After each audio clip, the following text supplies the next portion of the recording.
Dearest Abigail, I write you from France for what may be the last time.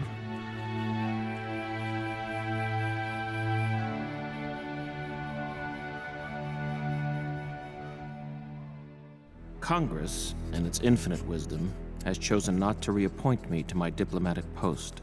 After 18 months away, I'll be coming home. If my letters have been restrained, it's only for fear they would be stolen by the British. But Abigail, do not doubt my love for you. It is all I have left.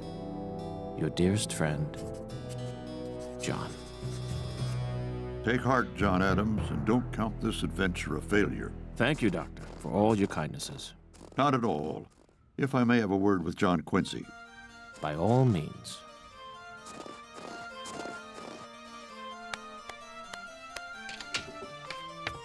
John Quincy, one day the state of our new nation will rest upon the shoulders of young lads like you. In the meantime, try to have a little fun. Climb a tree, fly a kite. Yes, sir, Dr. Franklin, but I do think I shall be better off learning physics. Of all my accomplishments, the one I'm most proud of, I learned as a boy. Do you know what that is? No, sir.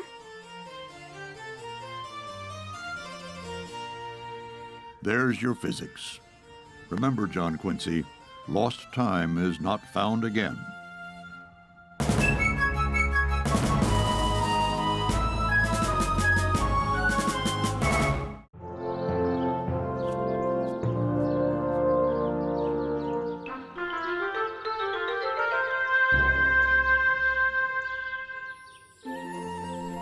Better check your pie, Sarah. I do believe apple is my favorite. It's John's as well. Mother, remember how much he loves mince pie? I'd almost forgotten. If I don't see him soon, I swear I shall forget his face.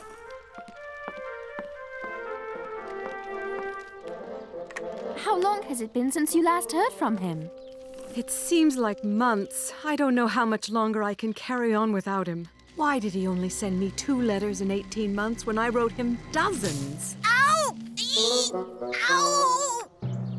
Henri Lefebvre, that serves you right. Mrs. Adams, look! Abigail! Oh, John! Father! Father! Oh, my boys. Look at my boys. Oh, my dear John Quincy. It's so good to see you. We missed you. Oh, Father, I'm so glad you're home.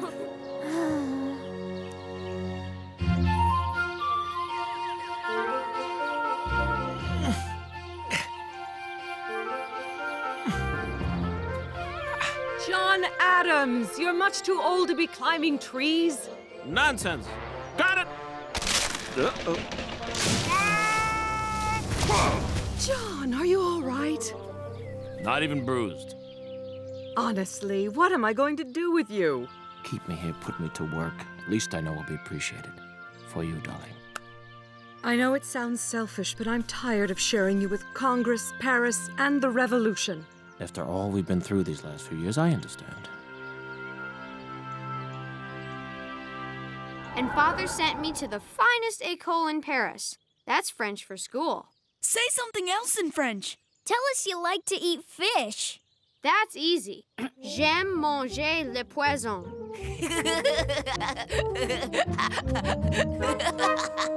And what is so funny? You just said you like to eat poison. Did not. Did do. Le poison, poison. Le poisson, fish. What do you know? Have you ever been to school? Do you know Latin or Greek? Have you studied physics or chemistry? No, but I know how to catch birds and toads. Just as I thought. You don't know anything, do you?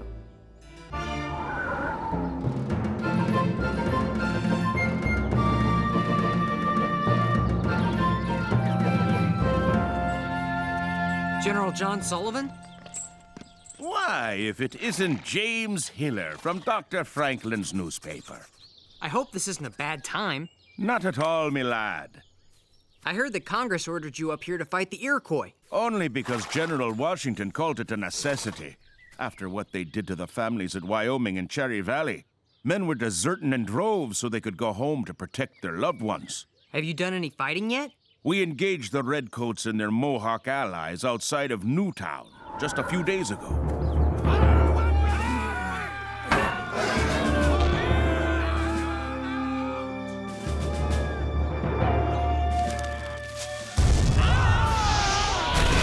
Our cannons sent them running like rabbits.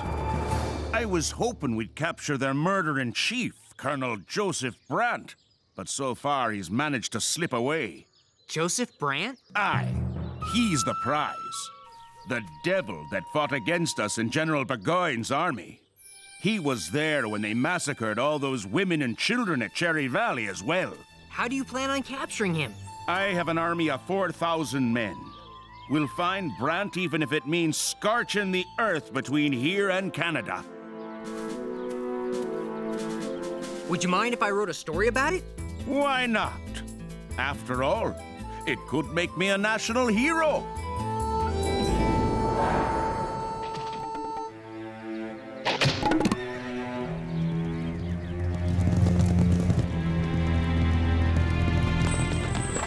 John Adams. Honestly, how could he have let his clothes get into this state and present himself to the court at Versailles? Abigail! Massachusetts! Holding a convention! Drafting a new constitution! Slow down, John. It's exactly what I envisioned. Nothing like this has ever been done before. The citizens themselves will actually have the chance to vote on it. As they should, but what does that have to do with us? The good people of Braintree have asked me to be a delegate. But you've barely been home a week. The convention's close by, and I'll be only one of 250 delegates. If your country needs you, I suppose you'll need this. But you'd think she'd be happy.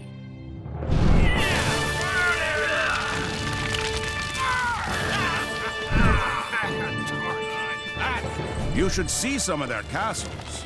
That's what the Iroquois called their villages. Living better than we do. Of course, that'll change after the war. Will you really destroy everything? The Iroquois Confederacy had their chance to join us. But that devil Brant convinced 4 of the 6 Indian nations to side with the British. But what if you're destroying crops that belong to the Indians on our side? Fortune's a war, me lad. Fortune's a war.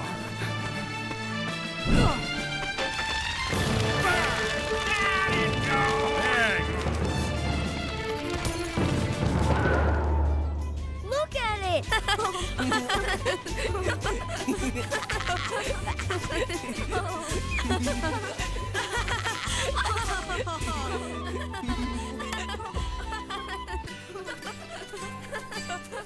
How am I supposed to prepare for Harvard with all this racket going on? Maybe you'd like to try. Don't be ridiculous.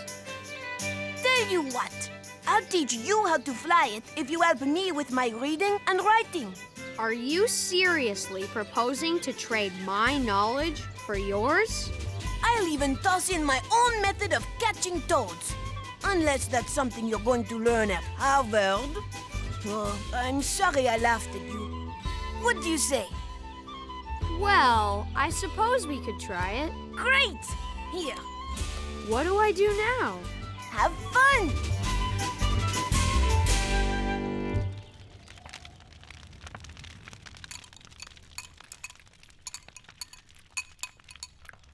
Was that you I saw flying a kite today, John Quincy? I was merely interested in the physics of it.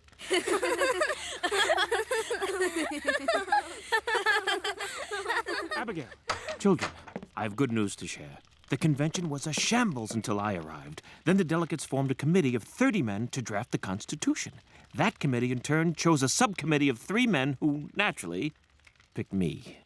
That's splendid, John. Might we talk outside for a moment? It's nothing, just continue eating. I thought you'd be pleased at the honor. I am, John, as I've always been pleased at the work you've done for the revolution, but how much longer will this go on? You left me for 18 months. Now that I've gotten you back, I don't want to lose you again. I'll work here at home. Shut away in your office. I understand, John, I really do. But what about the children? Little Thomas barely knows you. Look at me. How could John Adams, leader of the American Revolution, turn down the chance to write a document that may very well serve as a model for a new nation? What about John Adams' father and husband? When do I get that John Adams back?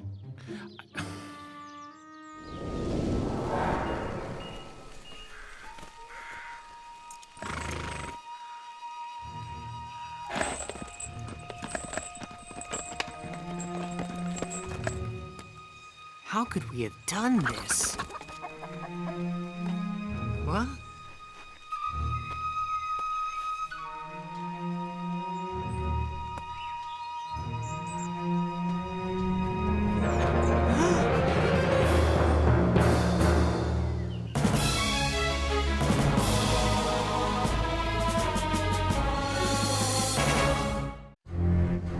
What are you doing here? I'm a journalist, writing a story for a newspaper. I am Tayen Danageya of the Mohawk Nation. I had nothing to do with this, I swear. No, just those you write about. General Sullivan's army is only doing this because Chief Joseph Brant and his Mohawks massacred women and children at Cherry Valley. What do you know of that? Come with me, journalist, and soon you will see which side is truly savage.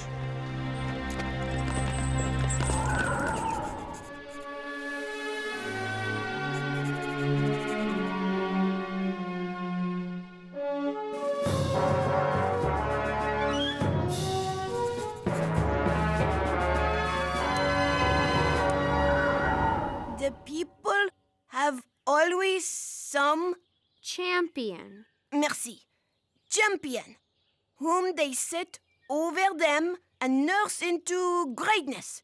This and no other is the root from which a tyrant springs. Should I keep going? That's quite enough for one day. Now it's my turn. What would you like to do first? Climb a tree or catch a toad? Catching a toad would be quite a dirty business. Let's do that. What do you see here? Trees? A river? Farmland? You see with a white man's eyes. I look and I see the past.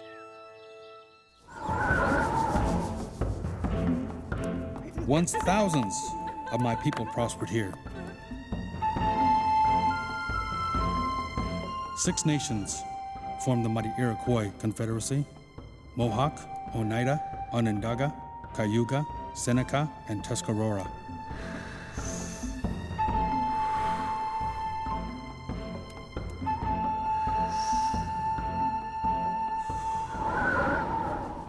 Now, because of the Bostonians, that time is gone forever. The Bostonians? That is my name for John Adams and the other American revolutionaries.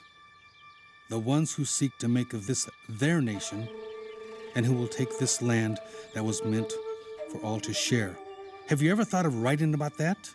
But the English are far worse. Are you hungry, journalist? I suppose. I will fill your belly with the tale of the English and Joseph Brant.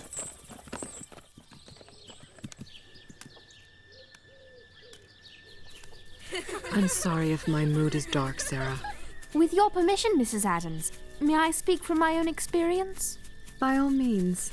After not seeing my father for so many years, not knowing whether he was alive or dead, I had to leave him in Ohio. Then I went to England to be with my mother, only to leave her again as well. It's because of the war, Mrs. Adams, the fight for liberty. Thank you for reminding me of what I'd almost forgotten. These are indeed times that call for great sacrifices, but even more so for great strength and understanding. Joseph Brant was raised by an Englishman, Sir William Johnson, Britain Superintendent of Indian Affairs. Sir William brought Joseph to Connecticut, saw to his education, even married his sister. Joseph joined the Anglican Church and even translated part of the Bible into the language of our fathers. Have you been to England? No. Joseph Brant, as chief of the Mohawks, sailed there on an English ship. He saw plays by Shakespeare. He even broke bread with King George.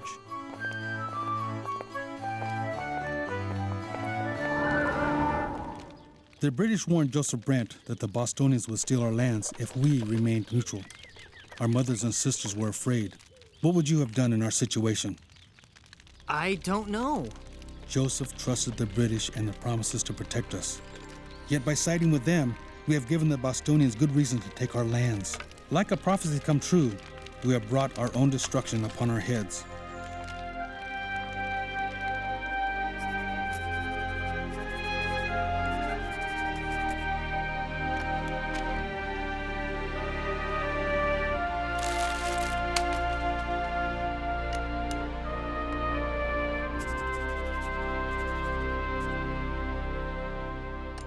John, will you walk with me?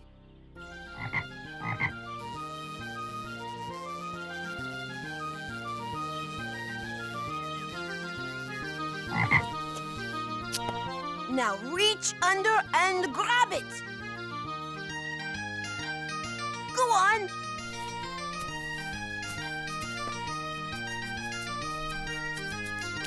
Got it. I dub thee King George. Across this river is the great castle of my people. The nights grow longer and the days colder. Tell me, journalist, what will my people eat this winter? Where will they live? We supplied food for the British soldiers. Who will feed us now? Oh, brave new world that has such people in it. William Shakespeare, the English playwright. Once I thought to translate his words as well. Now there seems no point. You're him. You're Colonel Brant. Why didn't you want me to know? One can only tell the truth when he has seen it with both eyes.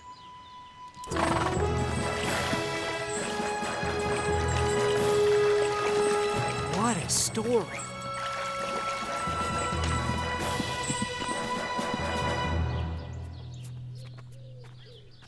I've written about the form of government and its guarantees, freedom of speech, freedom of the press, and so on, yet something is still missing. If I may, You know how much I value your thoughts. perhaps you need to include a section that captures not just the form of government, but its hopes and dreams for our people as well. Yes! Yes! But what are those hopes and dreams?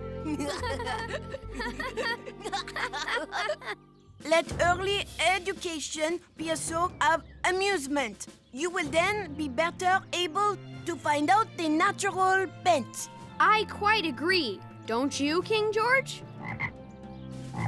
Of course.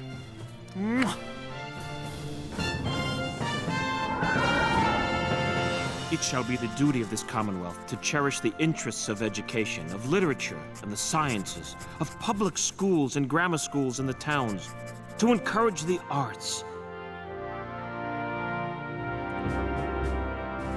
to promote the principles of humanity and general benevolence, public and private charity, honesty and sincerity, good humor and generous sentiments among the people.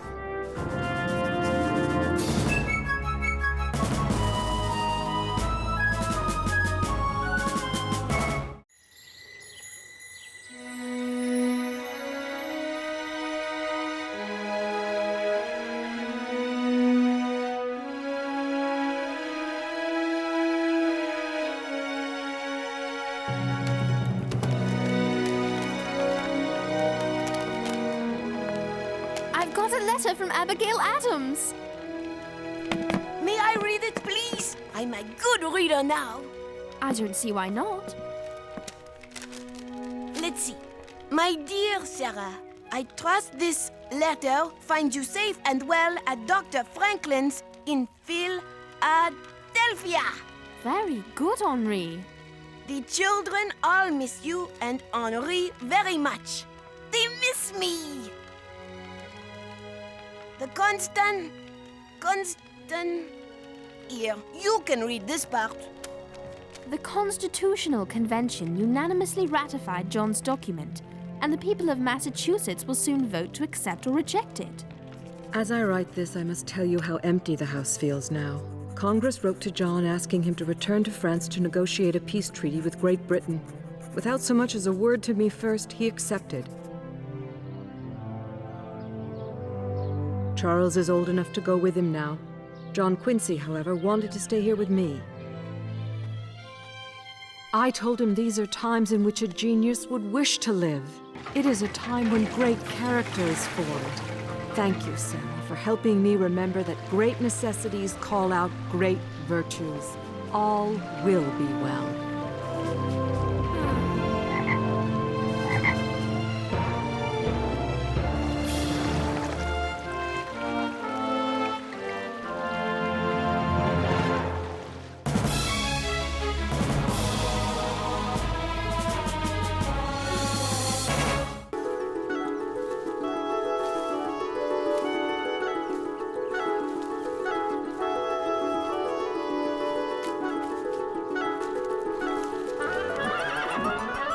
General Greene, being appointed to command the Southern Army is quite an honor. Honor is an interesting word for it, James. The Southern Army is exhausted, and the British have a great deal of support in the South. We must rally the population here to our side, or we could lose the war. My greatest hope is that the governor of Virginia will provide me with much-needed men and supplies. My greatest hope is that he'll provide us with some much-needed Southern desserts. And I'm looking forward to writing a story about the man who wrote the words, "All men are created equal."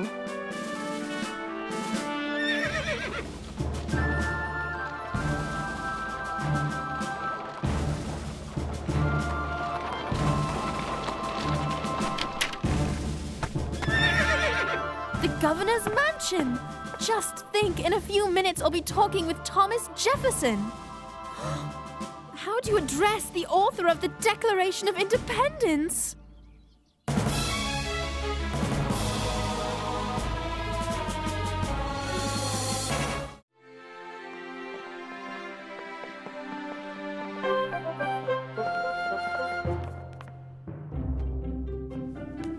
Your Excellency. No, too formal. Mr. Jefferson. No, too familiar. I hope we get to see him soon. I can't take much more of this. She looks kind of like a chicken trying to dance in sticky mud. Sir, great to see you again. Ah, that's better. The governor will see you now. Sir, great to see you again. Sir, great to see you again. Sir, great to see you again. We met before, in Philadelphia, you remember? Oh, maybe you don't. I was disguised as a chambermaid and I stole some of your trash. Well, I didn't really steal it. After all, it was trash and I was just doing some investigative reporting. And I was investigating you. No, that's not right. I was just trying to find out what goes on in that brilliant mind of yours. Anyway, hello.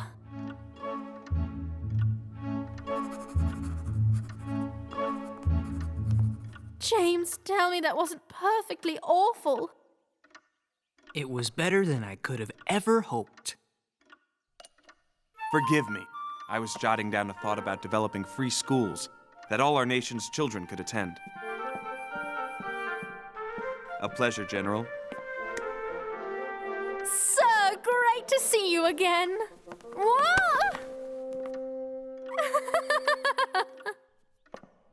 And you must be Henri.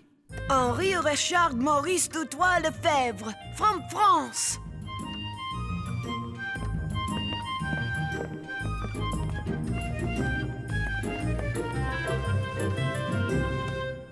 Yum! So, how may I be of help to you, General? Governor Jefferson, the British are preparing for a large-scale foray into the South. I'm not surprised. Most Southerners are country folk whose main concern is earning their daily bread. They don't care which side they're on in the war. Quite so. Here's the situation we face. This half of the desk is the Carolinas, this half Virginia. You're here. The traitor Benedict Arnold is off the coast, and Cornwallis holds strong British positions at Georgetown, Camden, Winnsboro, and 96. Oh, yes, and here is the small force Horatio Gates has left me. A force I have not yet had the pleasure of seeing. I will take my forces to the Carolinas. If we don't stop Cornwallis there, he will drive north and crush Virginia. Governor, I'll need Virginia militiamen and weapons if I'm to have any chance of preventing Cornwallis from winning the South. I evened things out. Now it's a fair fight. Yours is a difficult position, General. I will help you the moment I can, but right now I have no weapons to give you, and all my militiamen have served their required time and gone home. I'm afraid I can be of no help, General Greene. I'm sorry.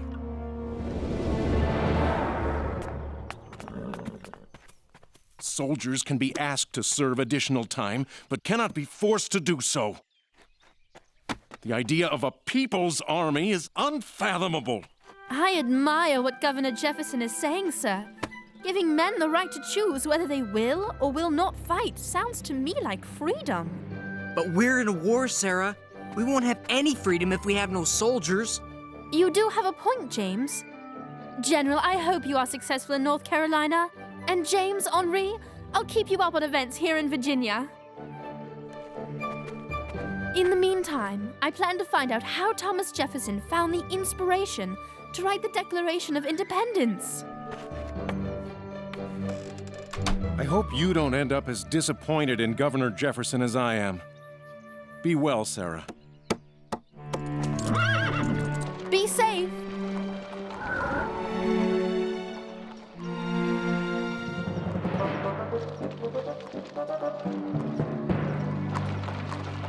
Look!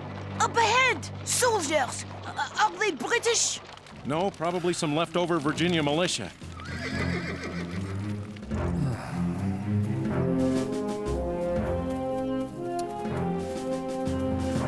I am General Nathaniel Greene. Who's your commanding officer? General Horatio Gates, sir. At least he used to be. This is the Continental Army? With these soldiers, and without Jefferson's militia, we're no match for the British. You're full of good questions, Sarah. Yes, I think we should educate everyone. Men, women, even slaves. And how exactly would you do it? Ah, there's the problem. Having ideas and implementing them are two very different things. Are they really? I mean... The stores are in place. The firewood has been cut. Your home is secured for the winter, Master. Thank you, Great George. I'll need Tuckahoe secured as well. And let me give you some letters for my wife and daughter. Excuse me, Sarah. We'll talk more later. Being governor takes a great deal of time from my family. Fortunately, I have help in remaining in contact with them. Help? You own other human beings and you refer to them as help? You own slaves! You, the man who wrote the Declaration of Independence, is what I wanted to say, but I didn't have the nerve. And by the way, Governor Jefferson is still unable to raise any militiamen to send to General Greene. As always, Sarah. Have you noticed that every week it gets harder to tell what's in the soup? We've got the usual bear fat, but this batch looks to have beaver tail and muskrat. That can't be beaver tail. It's got a tooth in it. A tooth? I'm not eating this. That's a first, but don't complain to the cook. Poor guy has to make meals out of anything he can catch.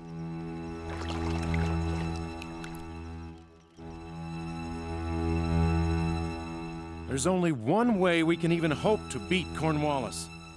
Beat Cornwallis? Half the men aren't well enough to walk. Shh, come on.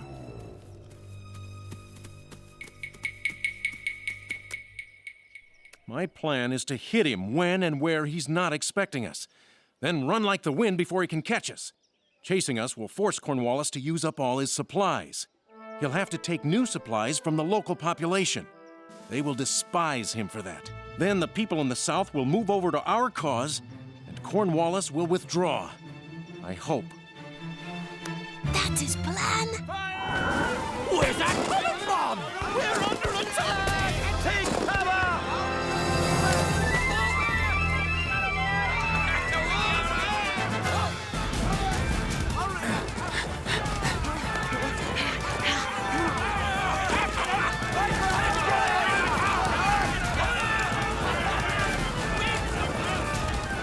Sarah, I don't know if General Greene's plan to get the British to chase us all over the Carolinas is helping us win the hearts and minds of the population, but I sure am getting to see a lot of the country.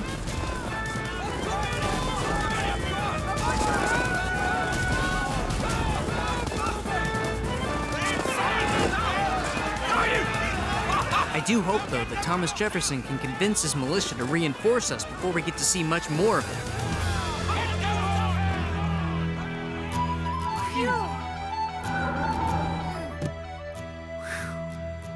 But Sarah, how are you? Have you finished your interview with Thomas Jefferson? I can't wait to read it. No, James. What can I possibly ask him that wouldn't be horribly disrespectful? Governor, would you please tell your slaves about how all men are created equal? And on top of it all, Benedict Arnold is attacking from the north. Oh, that traitor! James, we are forced to evacuate Richmond.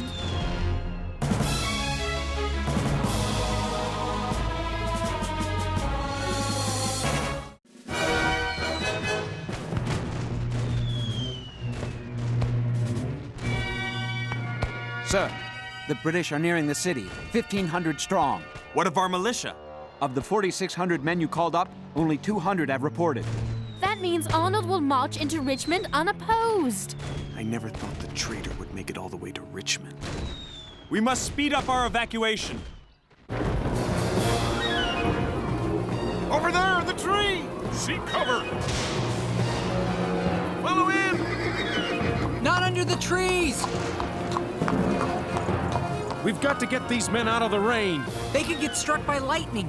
The trees attract it. It is what gave Benjamin Franklin his idea for the lightning rod.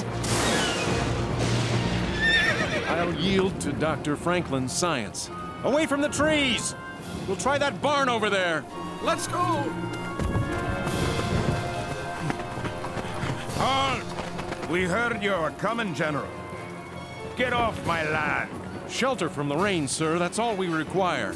I want nothing to do with your insurrection. You and your men, keep moving. We'll take his barn whether he likes it or not. Take it! Halt! You heard the man. We'll continue up the road. Move out!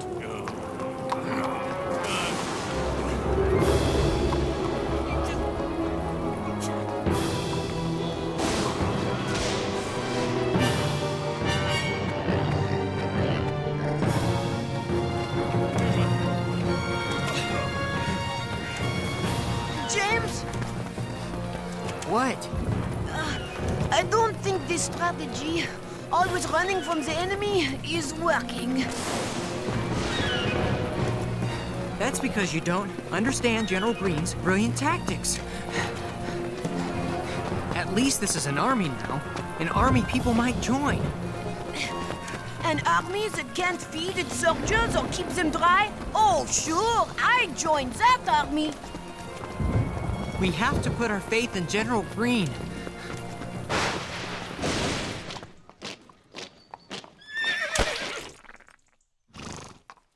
General Cornwallis, sir. All signs indicate that the enemy passed through here only hours ago. I told you burning our wagons and excess baggage would speed us up. Yes, sir, but it's also left us woefully short of food. There's a farm ahead. We'll take what we need.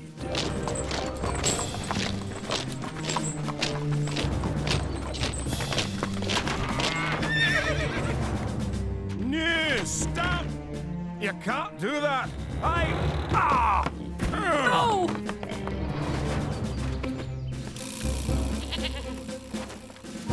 Madam, your husband would do well to cooperate.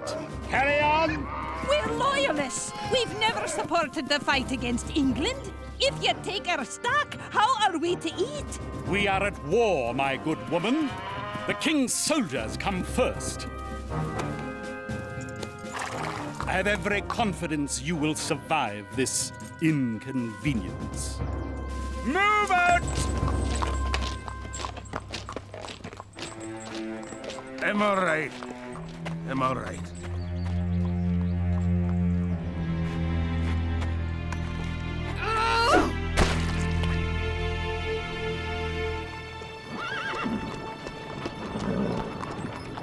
Dear James and Henri, the British have withdrawn to Portsmouth, and we are returning to Richmond.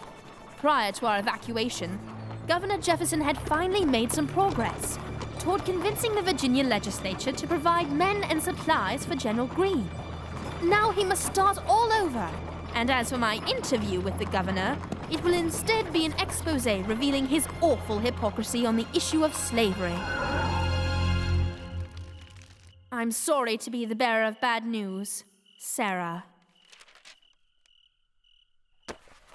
James, are we ever going to eat tonight? I found some hickory nuts, a hunk of ox jerky, and, well, I think this was a squirrel. Get that thing out of here. Hey, that was hard to find! Is food all you ever think about? I was just... There's more to this war than filling your belly. I'm sorry, James. Wait, Henri? I'm sorry. It's not you. I just found out there are still no reinforcements coming from Virginia. So the army's gonna have to keep running. Just like in New York and New Jersey, just like in Philadelphia, just like they've been doing for the whole war. General Greene says if we make it across the Dan River tomorrow, the running might be over. So what? You were right. His plan's not working. It's not winning anyone over to our cause. What am I supposed to tell the people who read our newspaper? Tell them our forces are so thin that General Greene does not want to risk their lives in an uneven fight. And tell them that the food in the South is not what it's cracked up to be, unless they like squirrel.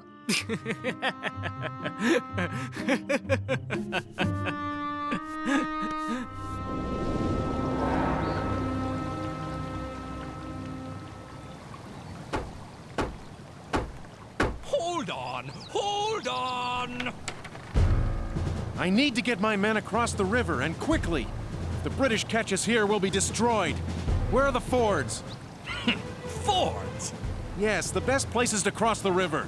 Use your eyes, Colonel. The river's in flood. Then I'll need your boats. Is that so? British or Continental, you boys are all the same. Think you can take whatever you want? Well, I know you're not going to send my boats back. That'd just be giving the redcoats a way to cross the river. So, you're going to have to pay for them before you can take them. That's only fair. I'll make you a trade. You will? I'll give you 20 horses for your boats. Good ones.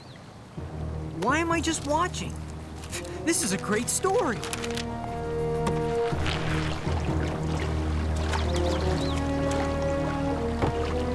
The Southern Army owes you a debt of gratitude, sir.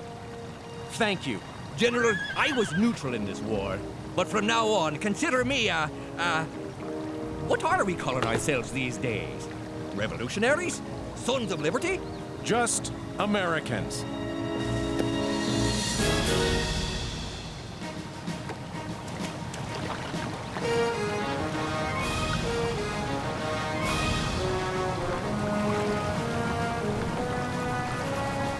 Maybe we'll win their hearts and minds after all.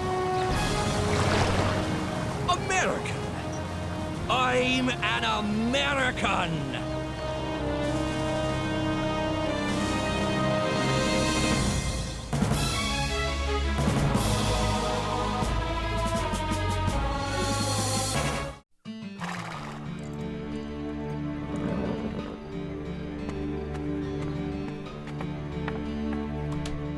I'm disappointed that the legislature has once again refused my call for more militia, but I can't say I'm surprised.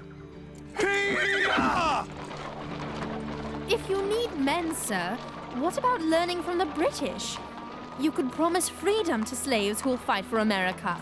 I might support it, but the Virginia legislature never will. The state's economy is dependent upon slavery.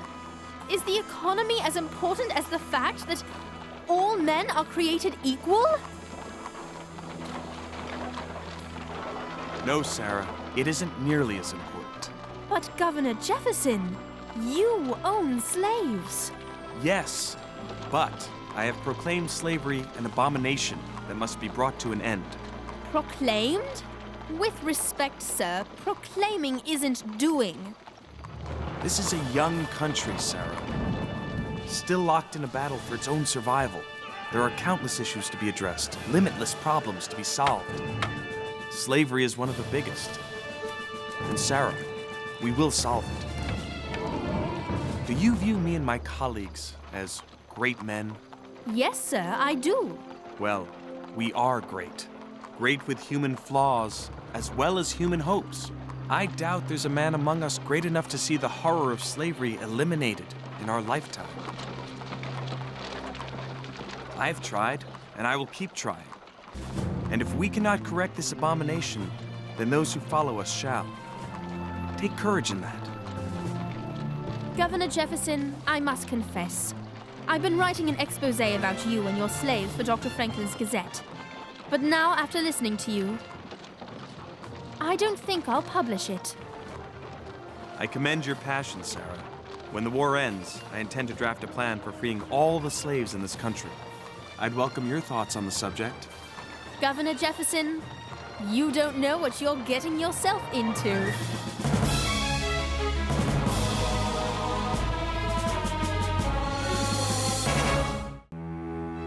January 1776. Dearest Mother, I can't escape the fear of all-out war between the colonies and England. The colonists believe they're fighting for their rights as British subjects. But some feel the only way they can get those rights is to break away from England.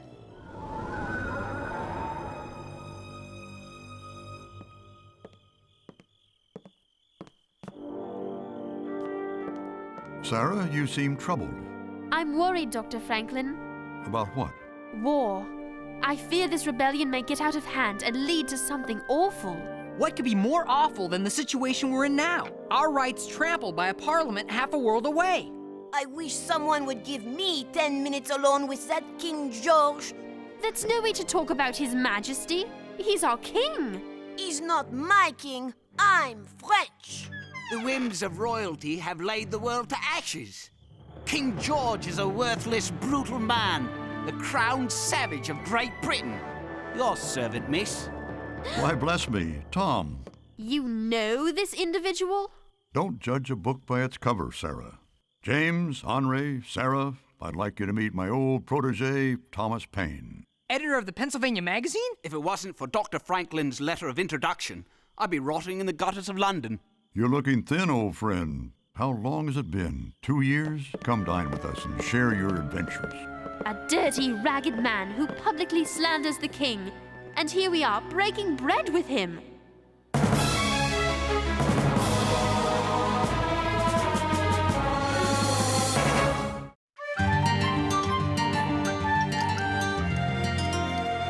The challenge is the elevation of the common man. I wish he'd start by elevating common table manners. Mr. Paine, it's a great pleasure to meet you. Your essays against slavery have been an inspiration. Thank you, good fellow. I'm opposed to all forms of tyranny. You see, our current struggle is not really with England. I'm happy to hear you say that. It's against all privilege. It's against any system where some have unfair advantage over others. I agree. Aristocrats are all wet. Tom, your passion is stirring, but why aren't you still writing? I read not a word by you in months. My good doctor, I've done nothing but write. I've been struggling to define this revolution of ours, to explain it in a way that will make it clear to every man, woman, and child. At Benjamin Rush's suggestion, I've called it common sense. It should be on the streets any day now. May I? And what conclusions have you reached? I make the case for total independence from the crown. Independence? You would cut ties to the king himself? The sooner, the better. Tom, while I agree with you, I'm not sure the people are ready for such a radical solution. The majority are still loyal to the king. Their beef is with Parliament. Ben, the whole idea of a tiny island like England imposing rule over a giant land like this is absurd. But that's how it's always been. And people once thought the world was flat. It is my hope common sense will change public opinion. Tom, in my youth, I was hot-headed, but have since learned the virtue of patience. With all due respect, Doctor, Tell the widows and orphans of Boston about the virtues of patience. I have no patience for patience. Thank you for the meal. Good evening. That man has some temper. And some pen. Europe and not England is the parent country of America. This new world hath been the asylum for the persecuted lovers of civil and religious liberty from every part of Europe. Hither have they fled, not from the tender embraces of the mother, but from the cruelty of the monster. This is fantastic. I'll never read that man's pamphlet. It's dangerous. He wants to start a war that will take years to end. Sarah, Tom is simply putting into words what is already in the hearts of many. He's a good man. However, I concede his temper is a problem. I'll see that he stays out of trouble. I'm coming with you. But you don't even like the man. I don't. But if Mr. Payne's common sense is going to appear in print, the Gazette should have it. I thought you weren't going to read it. I'm not. But we are a newspaper, and common sense is news. Hey, wait for me! Moses, we'd better get the press ready. I have a feeling we're going to need extra copies of Common Sense once word gets out.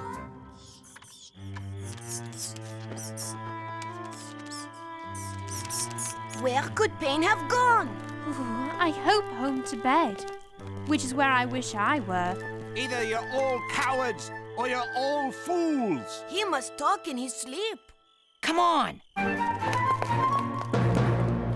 Away with you! You're blowing smoke. This is crazy talk. America's not our country. We're Pennsylvania men. This is our country. You've got a narrow mind for someone with such broad shoulders. Why should we fight to defend hot-headed foreigners from Massachusetts? Because unless we fight for each other, we'll all end up slaves to a British master. The man makes sense. How does he figure that? He's not making sense. Why do you hesitate?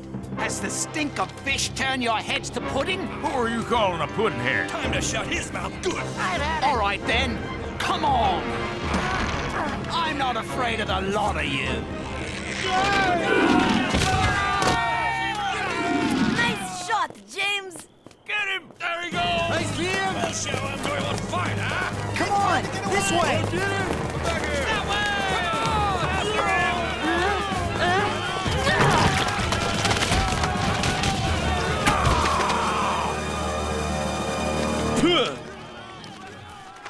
What's this? Common sense? 1,000 copies. I hope that's going to be enough. It's 8:30. You'd better open the shop. Early to bed, early to rise. 1 out of 2 isn't bad. Quickly, I must have one before you run out too. Run out of what? Common sense, of course. Where else am I to find a copy? Wake up, lad. Bradford's is out, so is Hammersby. Ben Franklin's! This way! Maybe they have copies. Hey, what are they doing? They closed the door. I thought they had it. They're supposed to be open. What's going on? Moses, better make that 2,000 copies. If this keeps up, Common Sense will be the best-selling pamphlet in the colonies. It's dangerous propaganda, and we've helped spread it. That's not true. You haven't even read it yourself. How do you know it's dangerous? I know treason when I hear it. Well, if you aren't interested in this story, you don't have to come along. What I'm interested in is making sure we get both sides of the story. Not everyone is going to agree with Mr. Payne's ravings. If we're going to gauge the public's response, we need to get the complete picture. That's good journalism. I'll interview that gentleman over there, and you can interview that one. Come along, Henri. I don't want you wandering off. No thanks. I think I'll have a lot more fun without you two. Common sense. More like nonsense. We're all Englishmen. I didn't hear these rebels complaining about the king when he sent his best men here during the French and Indian War. So, in your opinion, Common Sense fails to address... It's rubbish. And I'd feel the same way even if I had read it. To me, common sense makes sense. It's like these threads. Alone they are weak, but together they are strong. unbreakable, each thread adding its own weight to make the whole strong. That is how we must weave this new land, knowing for the first time in human history, we are all of equal value. A friend of yours? Sometimes. Well, what did he say? The tailor thinks Payne is right. Well, I spoke to a merchant, and he thinks Mr. Payne is wrong. That's because you only interview rich Tories. I most certainly do not. We'll stop the next man we see and interview him together. Good day, sir. My fellow journalist and I seek your opinion. We'd like to know what you think of common sense. I'm for it. You've read it? Hasn't everyone?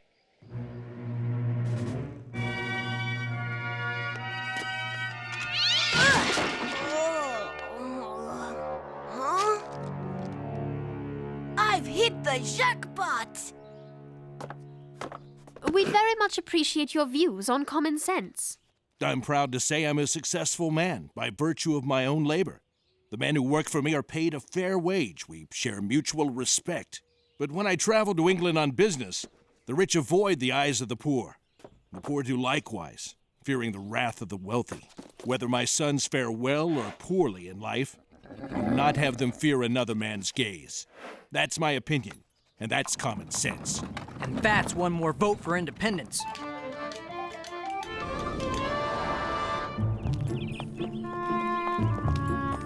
Henri knows the streets better than we do. Why do we have to find him? Because Moses will need help printing more copies of Common Sense. Henri has a way of vanishing when there's work to be done. Don't you ever worry about what all this will lead to? Of course not. If I can't find Henri, it will lead to a lot more work for me. You're not talking about Henri, are you? No. I mean this rebellion. This Tom Paine character telling people the king is a tyrant. If enough people believe him, the whole world could be turned upside down. Sarah, don't be afraid. Be encouraged. As Tom says, we have a chance to begin the world anew. I can't think of anything more exciting. All right. Why don't you search the docks for Henri, and I'll head home to get supper ready. James, sometimes you're not as terrible as you are at other times.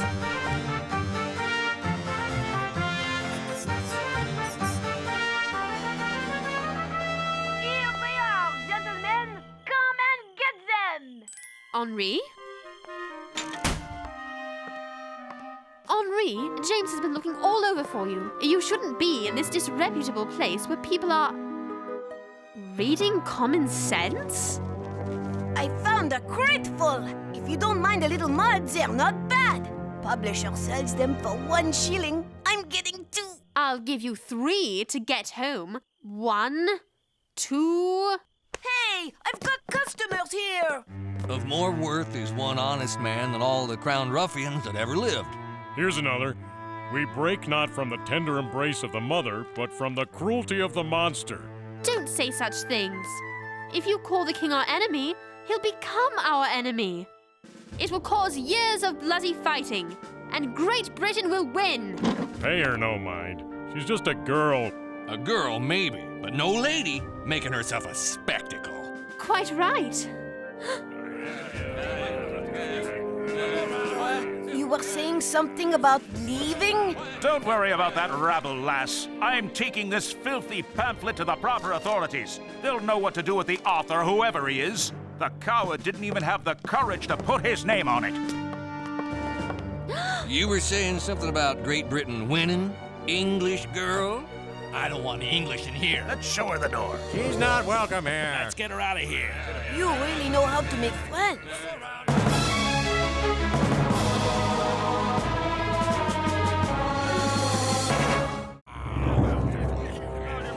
No, stop! Free copies, free! Here! Out of the way.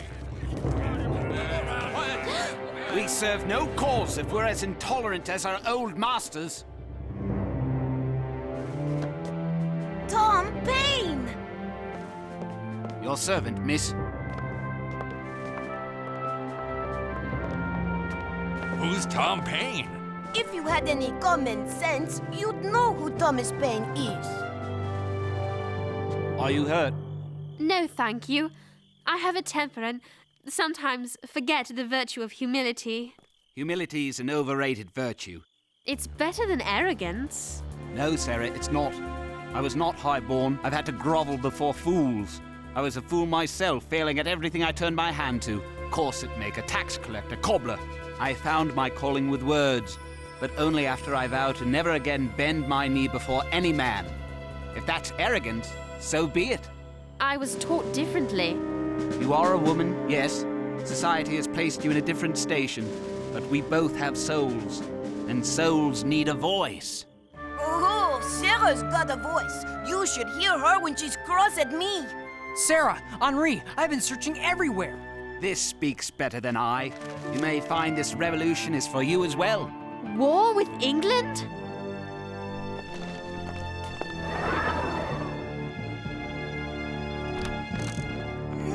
My favorite! Apple peach pie! Dr. Franklin?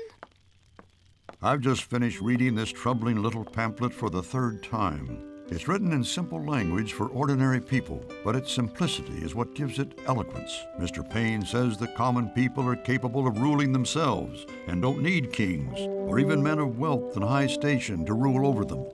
But men in your own Congress disagree. They say without guidance, without controls, the common man is impulsive, even violent. Mr. Payne seems better at tearing down than building up. That pamphlet is dangerous. Indeed it is. There's nothing like it in print, but sometimes dangerous ideas are necessary. The rabble can be violent, it's true, but so can kings. Mr. Payne has written something profound. Common sense is a revolution in thought. It appears to have taken an ordinary man to grasp the power of ordinary men. Well, to dinner.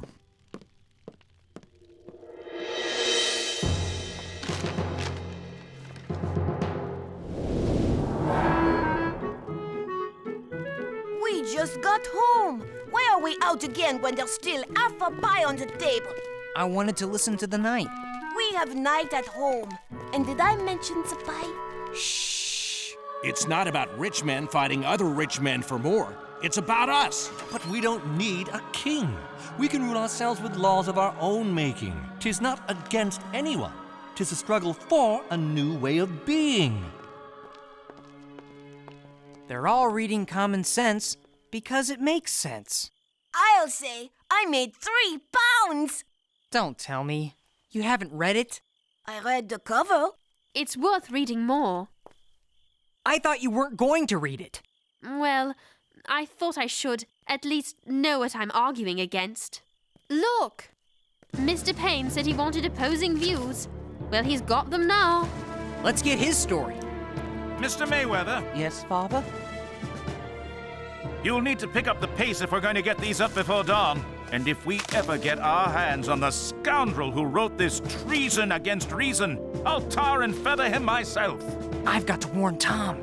We've got to warn him. I thought you were against him. Hurry up!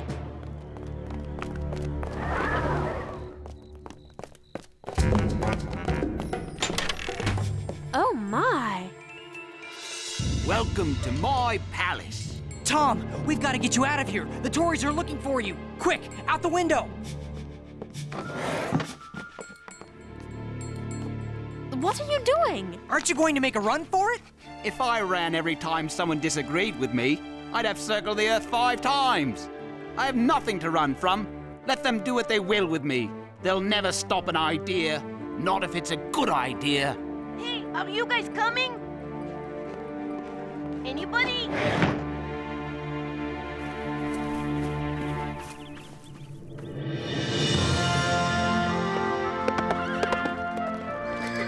At ease. Gentlemen, last night I read a most remarkable little pamphlet. I have ordered copies printed to be distributed throughout the ranks. Study it.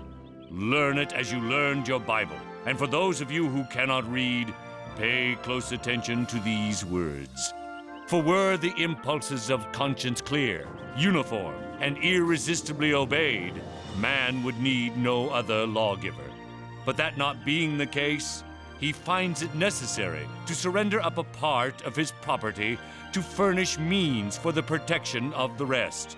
And this he is induced to do by the same prudence which in every other case advises him out of the two evils to choose the least. Wherefore, security being the true design and end of government, it unanswerably follows that whatever form thereof appears most likely to ensure it to us, with the least expense and greatest benefit, is preferable to all others.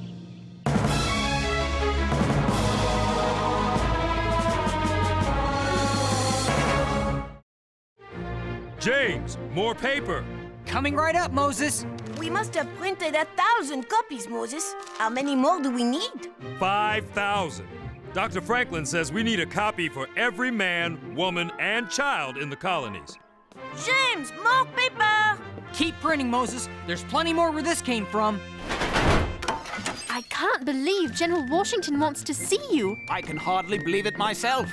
You're an esteemed man, Tom. No, just a simple man with a simple idea. And the best-selling pamphlet in America! With all that money, maybe you can afford a better room. I'm donating every shilling to the American soldiers. They lack shoes, blankets, and powder for the muskets. The money will do the country more good than it will me. Here, give this to the soldiers too. It's really your money anyway. Although I could spend it plenty good myself. It has been a pleasure, Miss Phillips. It has been enlightening, Mr. Payne.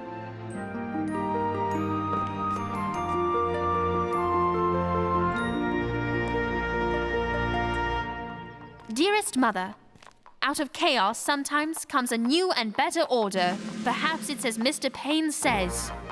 We have it in our power to begin the world anew, to bring forward a government in which the rights of all men shall be preserved. O ye that love mankind, ye that dares oppose not only the tyranny, but the tyrant, stand forth. America shall make a stand not for herself alone, but for the world.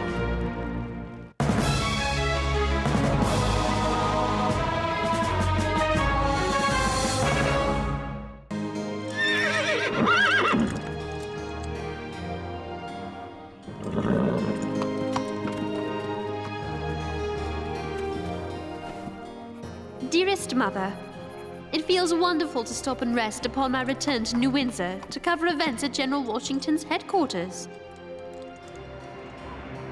I just left James and Henri in Newport, Rhode Island.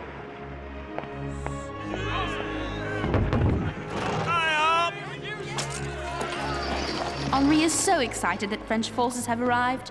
He brags that they will end the war, and soon. I do hope he's right. Sometimes it seems as if the violence has been going on forever. Line company to drill after sundown.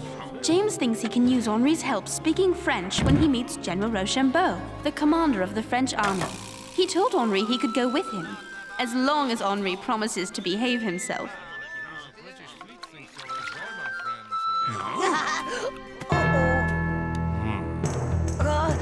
Excusez-moi! Excuse me!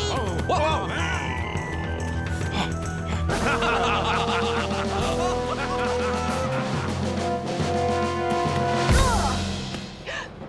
And who have we here?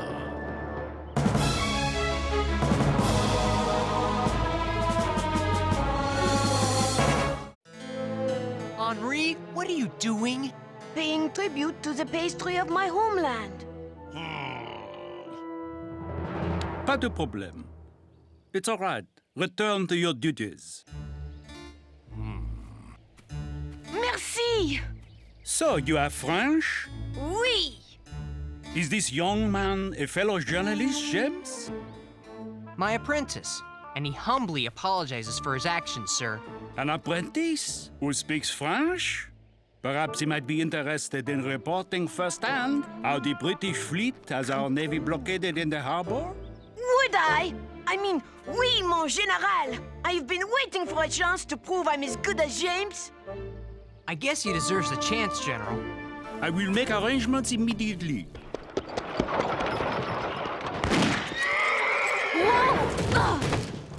Driver, is someone shooting at us?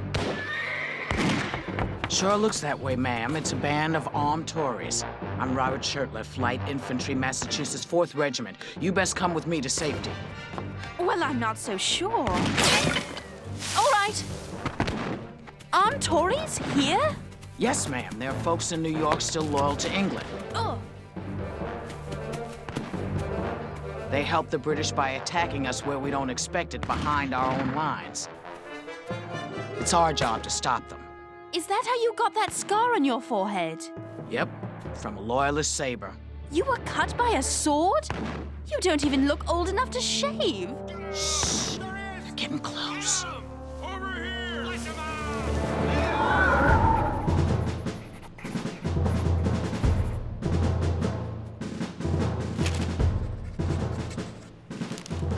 General Rochambeau, sir, how do you like America? It is not what I expected. Why, you don't even have a centralized government. Your Congress can only suggest what the state should do. Your treasury is empty, your military supplies are nearly exhausted, and the local citizenry is angry. I know. Even General Washington is upset that his soldiers must take food from citizens to feed themselves. But I'm sure he'll think of something. He already has. The general sent Colonel Laurent to France to beg for more gold, guns, and gunpowder. Why would he send Colonel Lawrence when Ben Franklin is already there?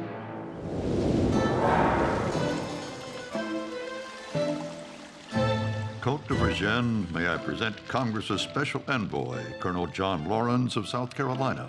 Bonjour, Colonel. And good day to you, sir. Dr. Franklin has told me of how unfailingly the French Foreign Minister of Finance has supported our cause. I wish I could do more. You can do more. Colonel Laurent, while you were journeying here to France, we graciously agreed to give America a gift of 6 million livres. You should congratulate Dr. Franklin. Sir, you mock me. We need 25 million livres, otherwise I fear that the sword I now wear to defend France as our ally, I may be forced to draw against France as a British subject. If I am to be insulted in this manner, I'm afraid I must take my leave.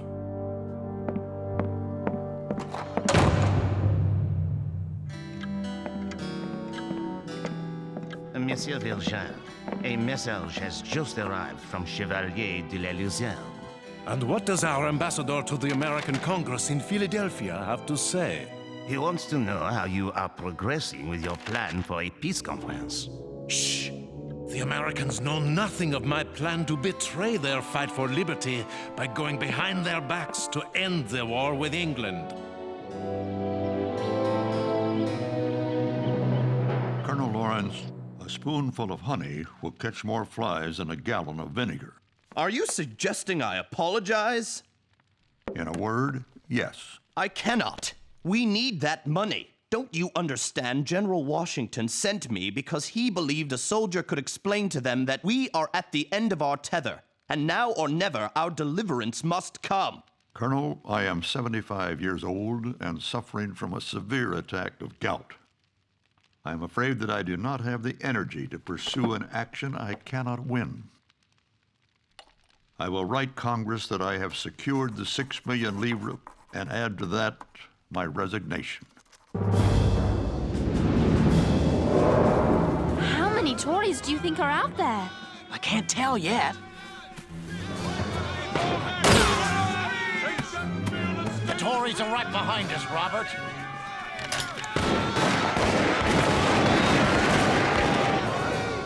Guess we stopped them, Robert.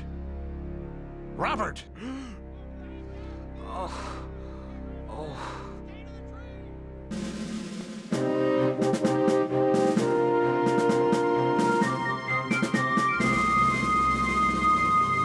Rochambeau said that to you? We're disorganized and ill-prepared to fight? In so many words, yes. I don't understand him. He wants to send his troops south to aid Lafayette when he could join with me to retake New York City and end the war.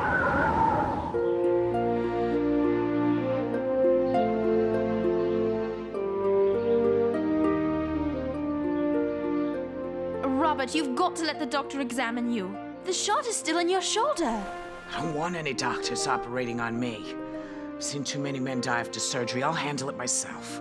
I don't know what your story is. Treating your own wound? I don't know if you're brave or foolish.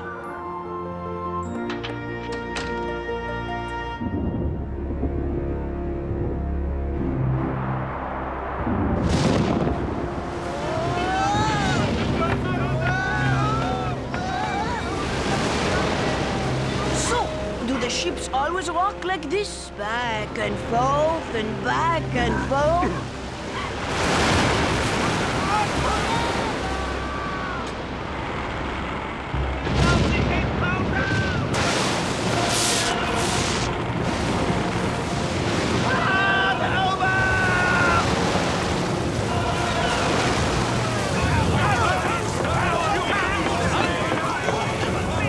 Rest him out smartly! Report!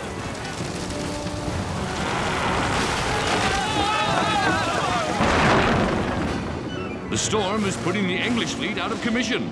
Come, we must ride to Rhode Island and urge Rochambeau to send the French fleet to strike now. Retaking New York City would make big headlines.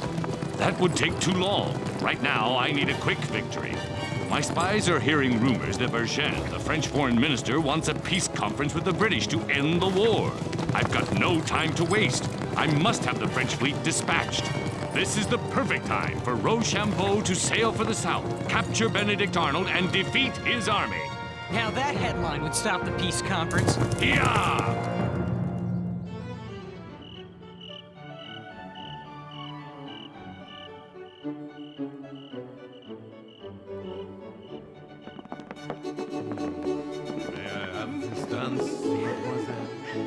French officers are so gallant. I too am aware of the rumors that de Vergennes wishes to make peace with the British. Then why do you waste 2 days honoring me with these balls?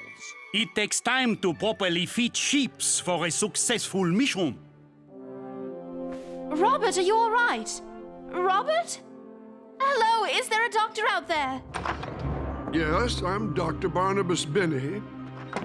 I was talking to Robert, and all of a sudden he stopped talking and started sweating. Symptoms sound like malignant fever. It's all over the camp. Is he going to be all right? I'll check his heart. What?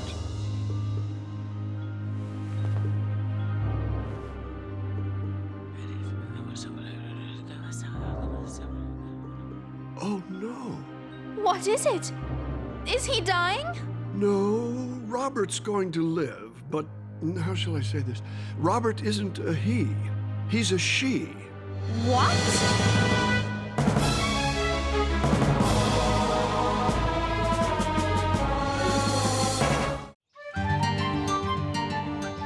Dr. Binney thought it would be better if you recovered from your wounds here in his house, away from prying eyes. So while the doctor figures out what to do about a young soldier who everyone thinks is a man, but really is a woman, why don't you tell me your whole story? Where should I start? How about with your real name? My name is Deborah Samson. Deborah, why would a woman enlist in the Continental Army? Heck, I was tall as most men, just as strong too, and I wasn't afraid to shoot a gun, so why shouldn't I fight for my country? I guess I was always kinda unconventional. See, my father went off to sea when I was a very young girl, and my mom was too poor to care for 7 kids. So I worked from the age of 10 to 18 as an indentured servant. Indentured? You mean forced to stay and work, not able to leave until your mother's debt was paid off? Yes, that's exactly what I mean. And I'll tell you one thing, working in the fields made me strong. After my chores were done, I taught myself to read, Sarah. I read every book I could get my hands on. I must have learned a lot, because when I turned 18 and earned my freedom, they hired me to be a school teacher. But I didn't think women were supposed to be school teachers. I caused quite a stir, and I'll tell you something. I really did love teaching. I guess not following the rules just comes naturally to me. And since the Army doesn't accept women, you enlisted as a man. Well, I sure tried. Timothy, Thea. Yes, ma'am. The problem was, I tried to join up in my own hometown. Not the smartest thing. Timothy Thayer, huh? Well, I only know of one person in this town that holds a quill that way, because of an injured finger on her left hand. And that's the school teacher, Deborah Samson. They caught you and you tried again? Why? Well, I just turned 21 and I didn't want to just get married. And I wanted to fight for my country. To all brave, healthy, able-bodied young men.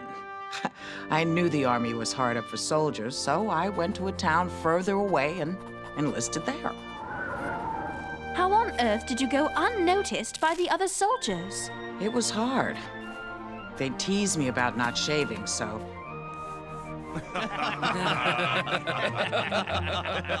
I told him I was just too young to grow a beard.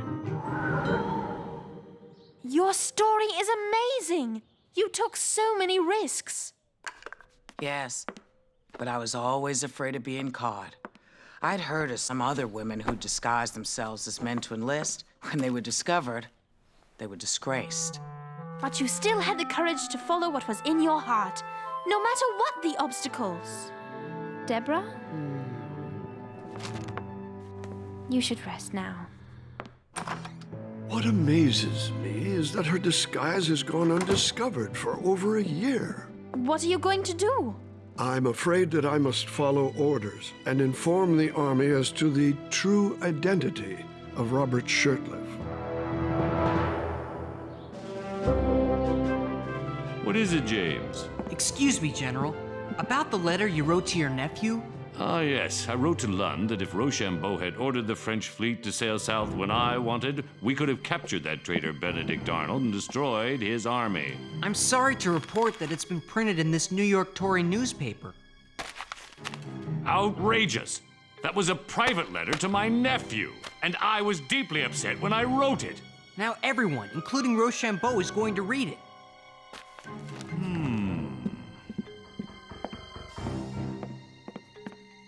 I will write Rochambeau an apology for my blunder.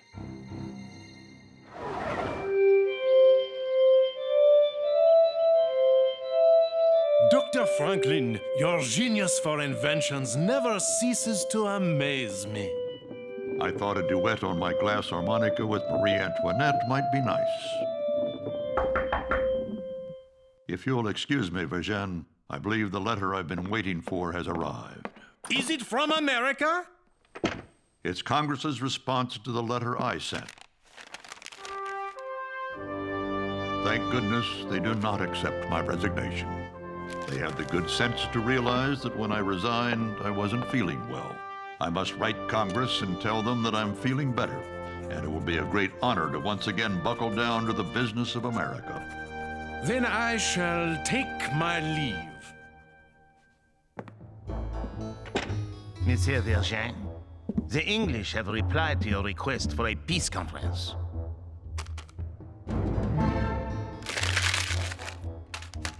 There will be no peace conference. The English refuse to attend. Why? Because King George considers it to be a matter solely between England and her colonies. That is the end of it.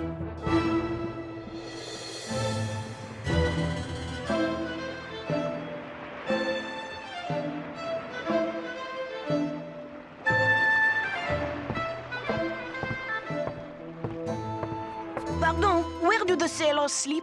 You must be Henri. Follow me. I'll take you to your bunk. This is your bunk. There's someone in it. But of course, there aren't enough beds for the whole crew. So, you sleep in it when he is on watch. I can handle that. I'll be too busy as a journalist to sleep anyway. So, where do we eat? Dinner. Sacre bleu! Is this what you usually eat? No, this is better. Wait till we set sail. That's when we get the bad stuff. Let's go, marche! 1, 2, 3, 4. 1, 2, 3, 4. 1, 2, 3. What's up? You're sure you don't want to continue as a journalist with the French Navy? Oui, I guess you could say I don't have the stomach for it. Hey, Washington's talking to Rochambeau. Come on. Count Rochambeau, I am dearly sorry for any embarrassment I caused you with my letter. It was written in a time of distress and was meant to be private. Mon General, I received your letter of apology. Consider it a matter of no consequence. Thank you, sir, but I must persist. Have you given any further thought to my suggested plan of attack? General, I have indeed considered your plan, and am now ready to join you in an attack on General Cornwallis in New York City. Boy, Sarah missed a really good story.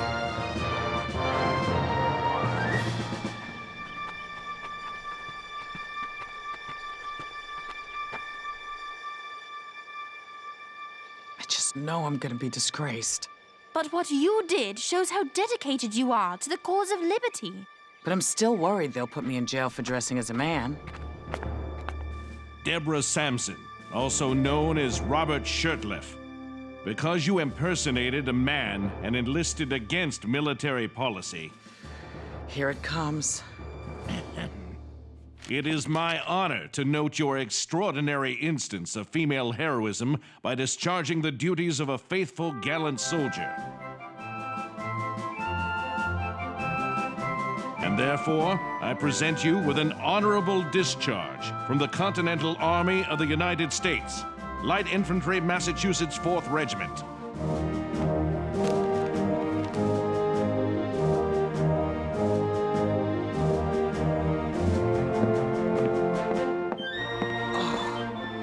For a minute there, I thought I was in a heap of trouble. Except you showed the whole nation what you are capable of.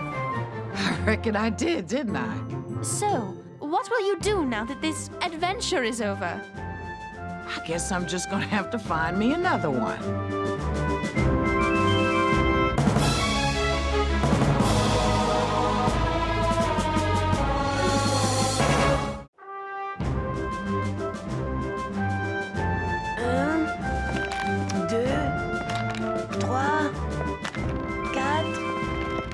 Another letter to your mother? Yes. I just had to tell her how impressed I was with Deborah Samson. I'll tell you, she impressed me, leaving that shot in her shoulder. It's more than that.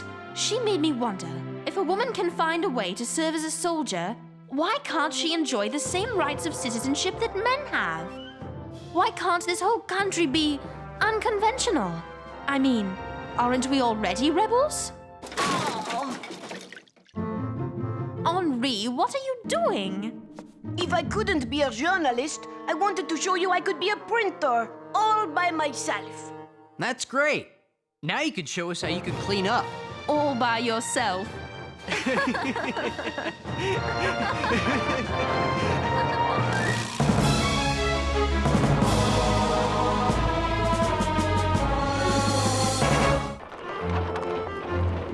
Look at this! Jams and jams and more jams! Oh, and rock candy! Moses and I will starve while you're in France. Those sweets are to ease the discomfort of a long voyage.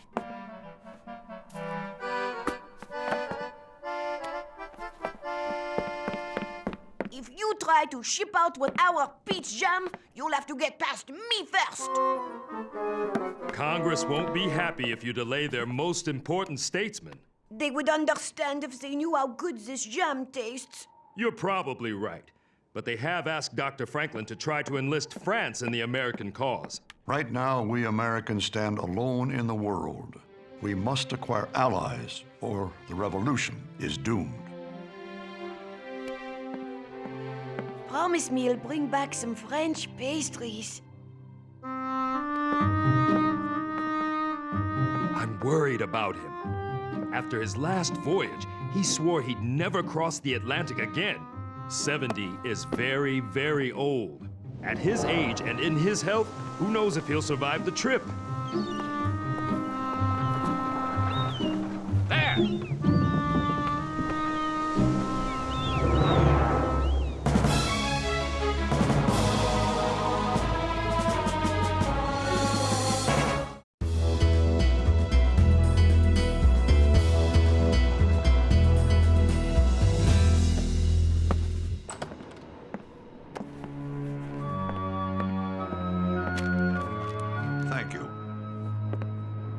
it from? Sarah and James, would you like to read it, Henri? I couldn't possibly read through the tears in my eyes. Tears from seeing all this food for the last time. I hope it's good news. If I'm to convince France to help us, we have to show that we can gain a victory against the British on our own. What's wrong? Washington is retreating from Manhattan. Dear Mother, please forgive the irritable nature of my letter, but I'm tired and thirsty. Oh. And the men in these colonies suffer from a decided lack of gallantry. In addition, since I'm not a man, General Washington told me I couldn't stay at the front lines. He sent me to a place called Fort Triumph. Here! It can't be much of a fort, as I'm about to join a group of camp followers, women and children who live here with their soldiers. I'd certainly rather be viewing the action with the General and James than be here watching people wash clothes. Thank you, sir. Nice little stroll, huh? Huh? I'm Margaret Corbin. My friends call me Molly. Who are you? Thank you. I'm Sarah Phillips. It's good. Of course it is. The dirt from the river adds flavor. Oh.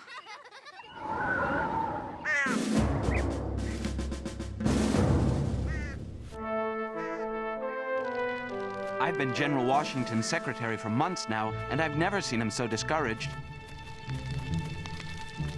All we need is a victory, and I know the General will deliver it. He's the most decisive, commanding man I've ever met. Lieutenant Harrison, I need you now. Commanding is right.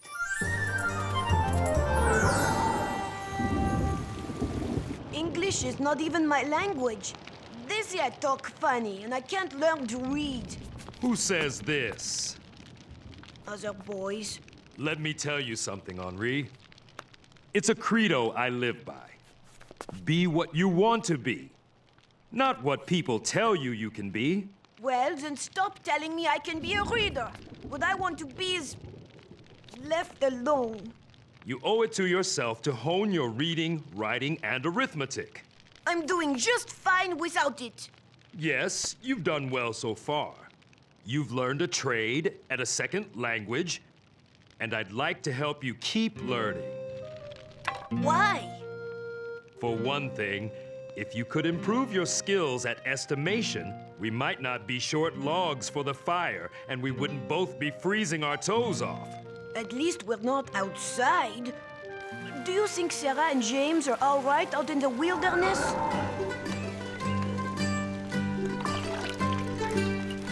Rosemary, stop wiping your nose on my dress. Ouch! This is ridiculous. I'm out in the middle of Fort Nowhere, fishing for trousers. You're not the only one who didn't want to come here. Oh, hello, Molly. After my husband John enlisted, he was about to leave our place in Pennsylvania. Know what it's like to be a woman living alone in the wilderness? I'm sure I don't. In that wild country, I wouldn't even have been able to feed myself. Hey, Maul. What's for supper? Some kind of shirt soup? Better than raw squirrel or whatever it is you got stuck in your beard. Ah, you leg puller. Raw squirrel. It's probably raccoon. It's amazing the way you keep your optimism in a place like this. Dearie, when I was 5, my daddy was killed and my mama kidnapped. I never saw her again. If that didn't ruin my life, I'm sure not gonna let this do it.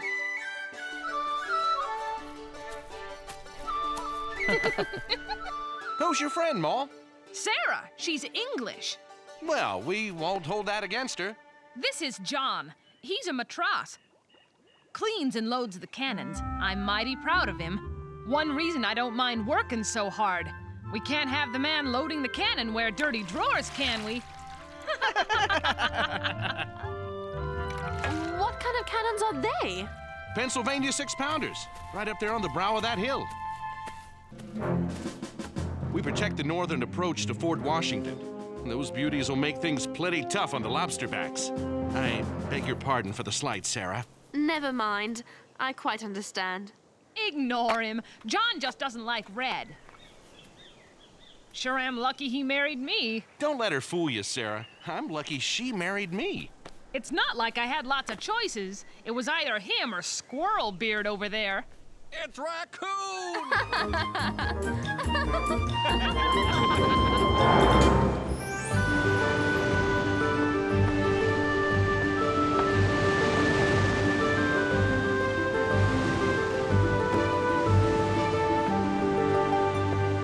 Dr. Franklin, the only thing you'll catch with a line that thick is influenza.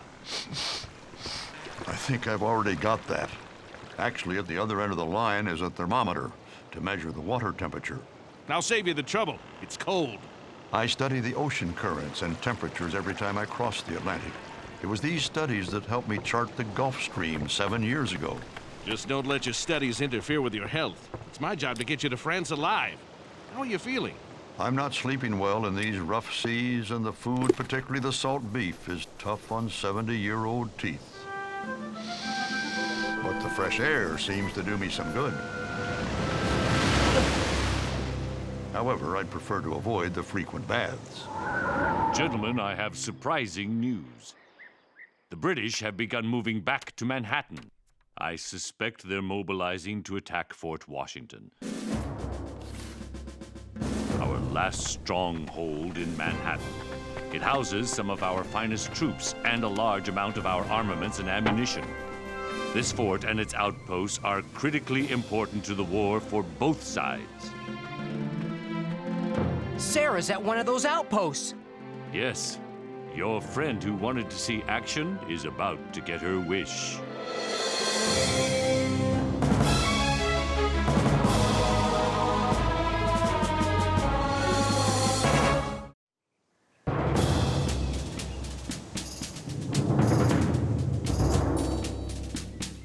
Swab cannon!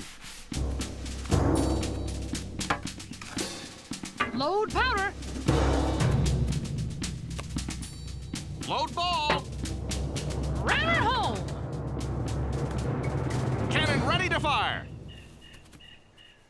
Molly, how brave you are. She's the best artillery mate in the whole regiment. I can't believe you're permitted to do such a thing. I don't ask permission to do nothing. I believe in being what you want to be, not what people tell you to be. I know someone else who shares your point of view.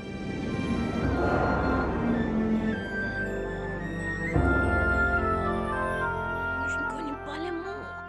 I can't read the recipe. I'm starved to death. Who is there? Henri? Moses, is that you?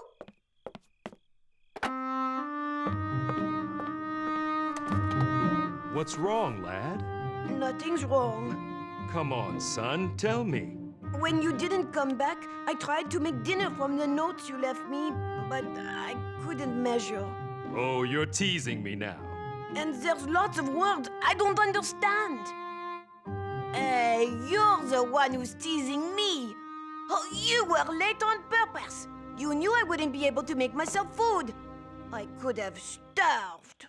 Somehow, I think you wouldn't have starved. But reading and measuring are important things to know. Have you changed your mind about learning them? Yes, even if other fellows don't think I can. But not right away. Why not? Because I'm too hungry. First, a late supper, then a late lesson.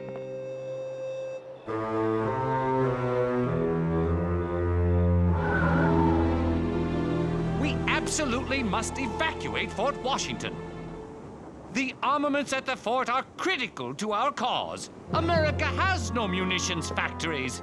We've no way to replace the guns and ammunition if they're captured. General Washington, I strongly disagree with Colonel Reed. I'm confident we can hold the fort.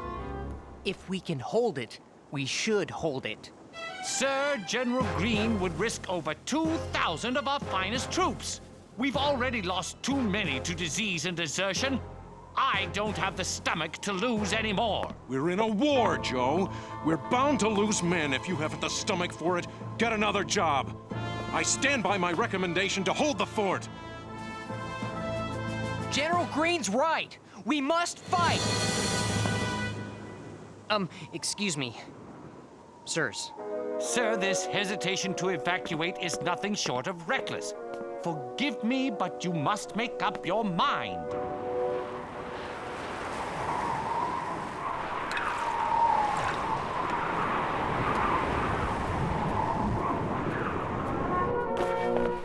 It's only November. How much colder does it get here? Much. That's why when John's tour of duty's up, we're moving south. Then we'll start a family. Oh. How many children do you want?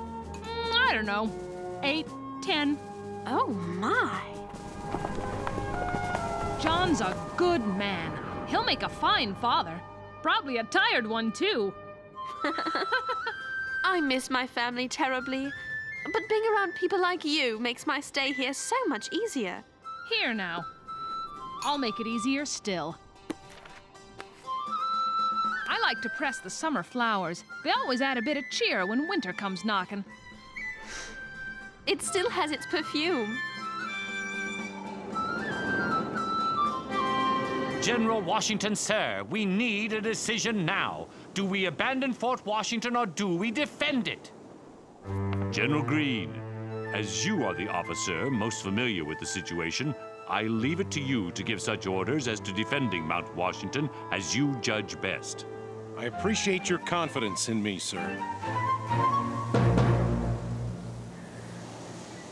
So, General Howe demands that I surrender this fort over to you British. Please repeat the following to your commander. Give me leave to assure His Excellency that, inspired by the most glorious cause that mankind ever fought in, I am determined to defend this post to the last man.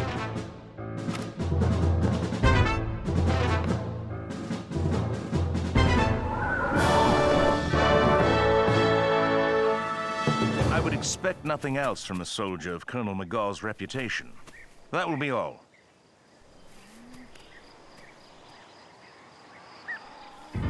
Gentlemen, I am resolved to crush the rebels into dust.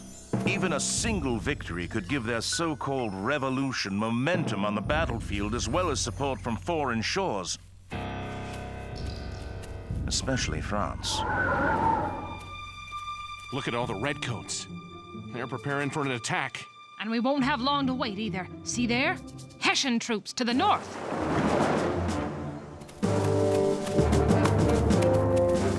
Hessian mercenaries. I can't believe the king is paying Germans to come here and kill British colonists.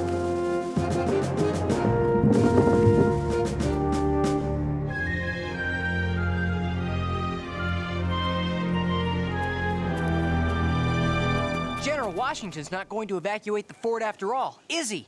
He's worried that it may not be as strong as we think. He wants to inspect it in person. Why does he keep changing his mind? The British have begun their attack! Like it or not, we have lost our opportunity to evacuate the fort. With this 6-pounder, we might be able to hold off the Hessians, but not the King's Navy.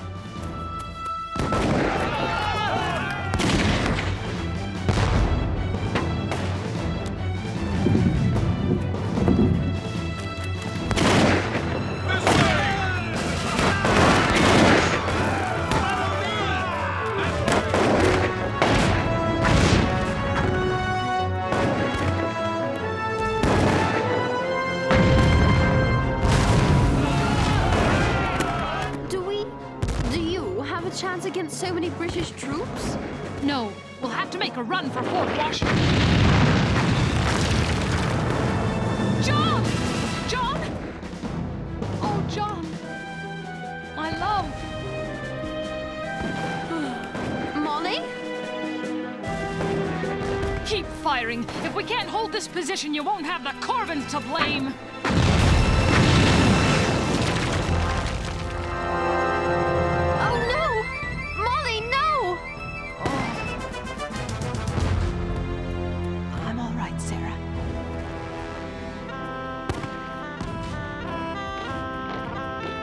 help us.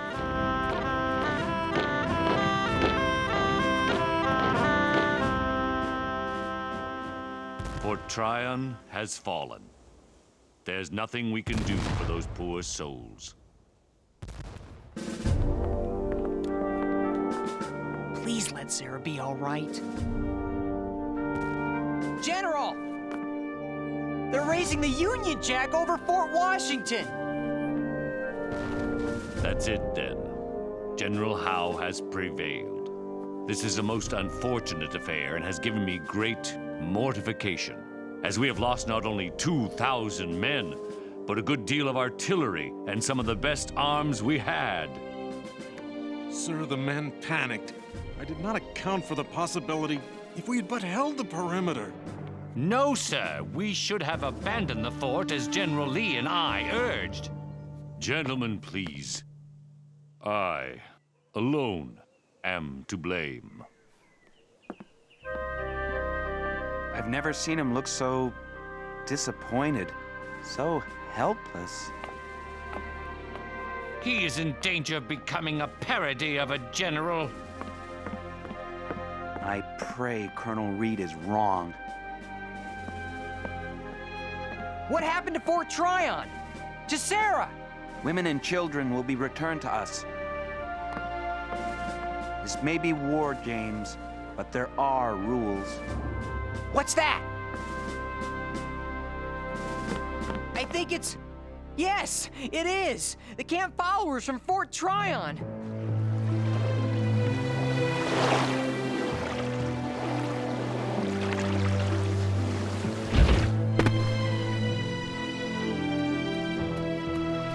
Sarah! Excuse me? Sarah? Sarah? Oh, I'm sorry.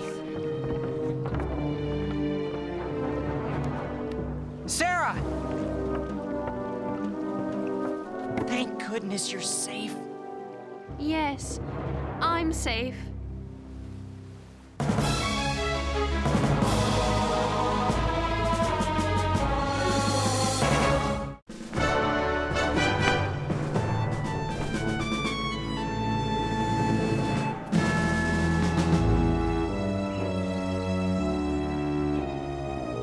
How can we continue the fight after this? It's hopeless. Nothing's hopeless. Not when people like Molly fight on when all seems lost. If all the colonists display her spirit, America will be very difficult to defeat. Will your friend be all right? Yes, you can't keep the Corbins down. I learned an important lesson today, Mr. Harrison. As much as I respect my generals and consider them my family, never again will I make a decision that goes against my own instincts.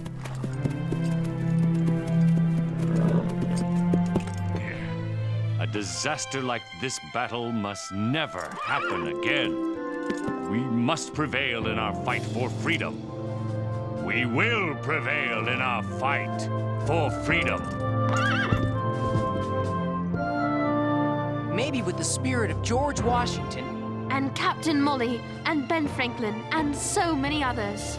All isn't lost after all.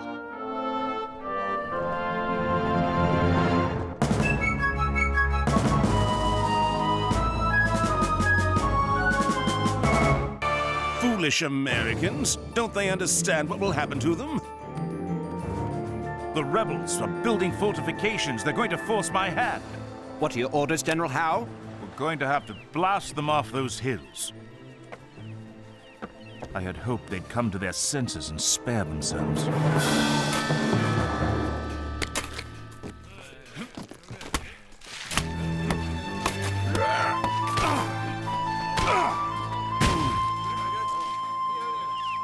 You can see all of Boston Harbor from here.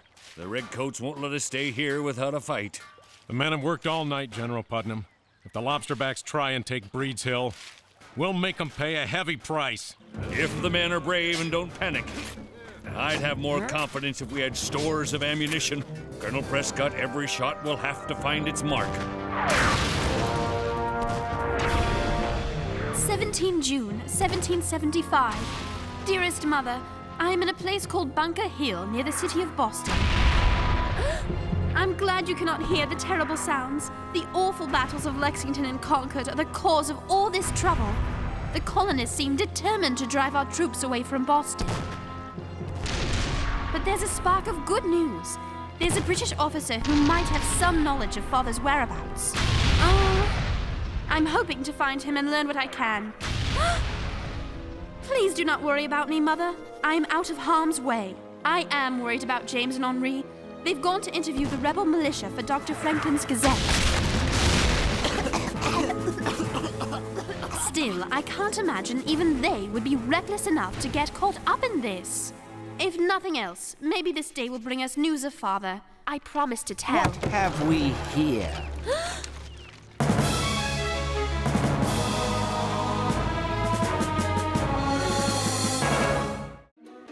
Could we have got ourselves a rebel spy? Sergeant Wellright? It is I, Sarah Phillips. I'm a guest at the Essex House. Yes, of course, Miss Phillips. But this is no place for a British subject. These hills are crawling with rebels. I am still looking for Lieutenant Hampton. Ah, yes. The man who served under your father. But it's too dangerous for you to stay here. I'll send Hampton around after we put those rebels in their place. But I'll hear no more of this, young lady. I insist. Corporal, escort Miss Phillips home. This will allow you to pass through all checkpoints and rejoin us in battle.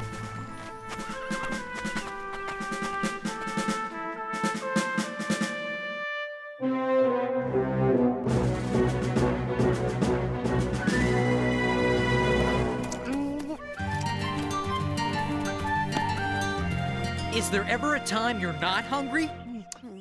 Only when I'm eating. You expect me to take orders from you? Who made you king? Colonel Prescott. That's who. I don't serve under Colonel Prescott. I'm with Captain Parker.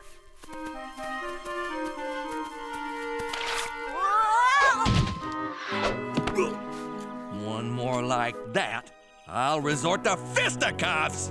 These men are going to fight the British? Looks to me like they'll be fighting each other. They're nervous and angry. Look, Henri, here we are at the fence at Bunker Hill. About 500 yards away is the fort at Breed's Hill. Here you can see in where the British are. Now come on, we've got to find Dr. Warren and stay away from any fighting. Who is this Dr. Warren we're looking for? An old friend of Dr. Franklin's, one of the leaders of the Massachusetts Sons of Liberty. He'll help us get our story. How will we recognize him? Sarah and I met him during Paul Revere's ride. He's a wonderful man. You're going to love him.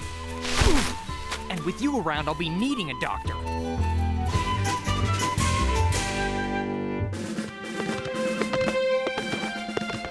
So, Corporal, what's your opinion of the rebels? I have no opinion, ma'am. It's not my place. I just do my duty. Tell me, why are you looking for Lieutenant Hampton? My father is in the Ohio wilderness, and we've not heard from him. I'm told the lieutenant may have seen him. Corporal, won't you please help me find this man who could lead me to my father? Afraid not, Miss Phillips. Orders and all. Oh! Corporal, my locket fell off. Very well.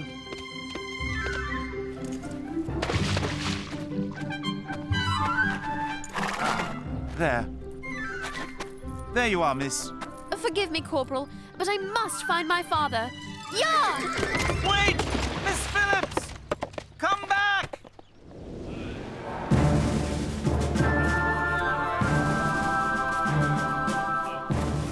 Dr. Warren! James, you must leave, son. The British will arrive shortly. Leave? But the people need to understand what's happening here. You're right, of course. I admire your courage. Gentlemen, James writes for the Pennsylvania Gazette. He wrote those wonderful stories on Paul Revere's ride and the heroic events at Concord and Lexington. Very well. Good. Is this young man a journalist too? Henri's only interested in finding the best pastry shops. Well, come along.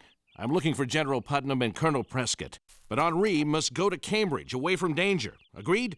Agreed. Agreed.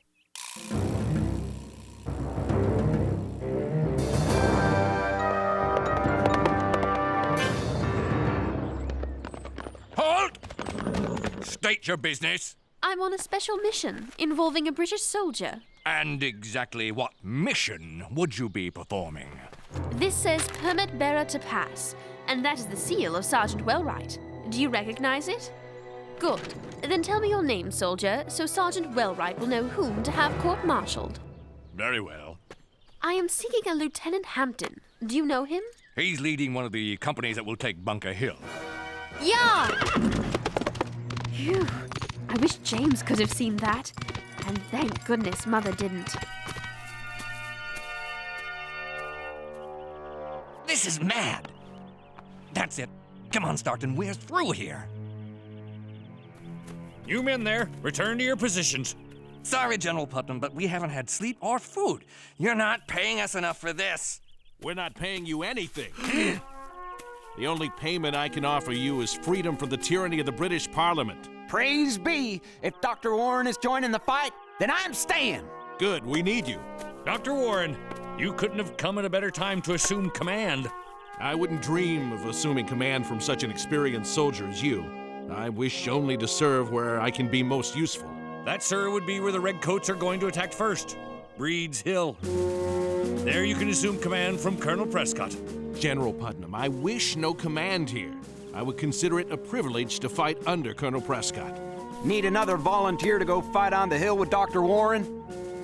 Thank you, soldier. But Dr. Warren, why would you risk your life as an ordinary soldier? It's ordinary soldiers who are making great sacrifices. I would be honored to stand alongside these men.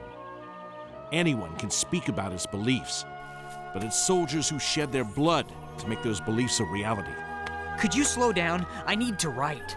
Sorry, lad, no time. But remember, it is your duty to tell the world that we are willing to die for our freedom. You can count on me, Dr. Warren. Good man. Now it's time for Henri to go. To Cambridge. Yes, sir! Run, go! Run, go! Come on! Ready, men!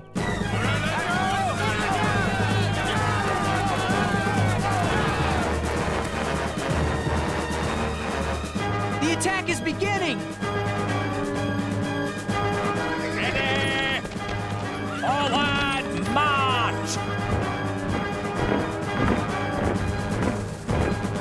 James, stay back here by the fence and away from Breed's Hill. Be careful, Dr. Warren, please.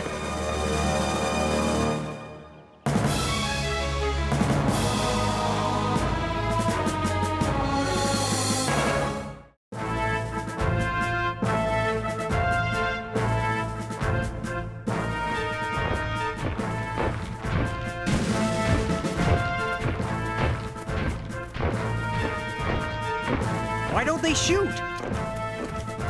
The British are almost on top of them! They've only got 5 musket balls apiece, and almost no powder. Our men will have to make every shot count. Steady, men!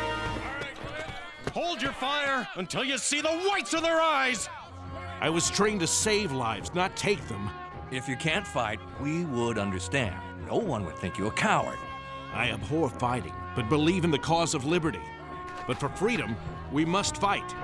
So I shall. I hate them redcoats. Try not to let it be about hatred, soldier. There are times when a man has to stand up for his rights, but he never has to hate.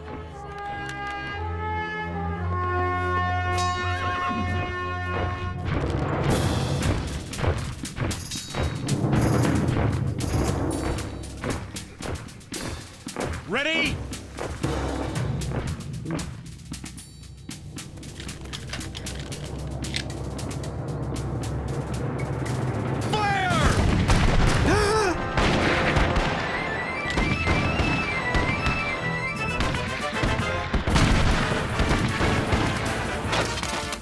I can't see a thing. What happened?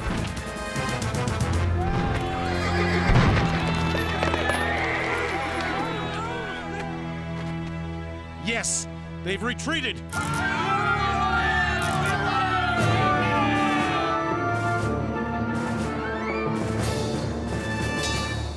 I am most displeased. Those ragtags turned us back. Many casualties.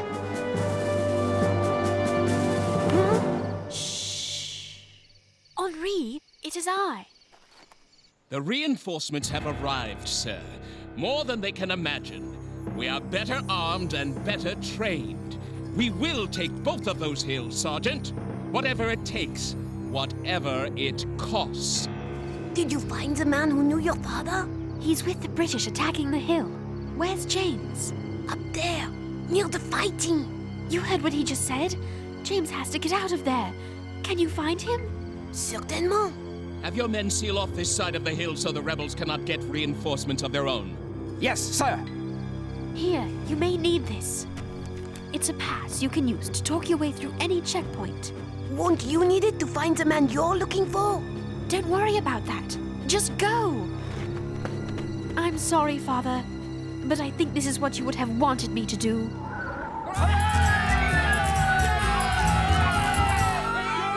Okay, I'm supposed to be a newspaper writer. So write. Bunker Hill, June 17th. Today, a small, under-equipped band of colonist volunteers defeated the best the British... James! What are you doing here? Sarah sent me to warn you. You've got to get out of here. The British are sending more soldiers. Lots more. Oh, no. No! They're attacking a second time. Come on, let's get out of here. No, wait.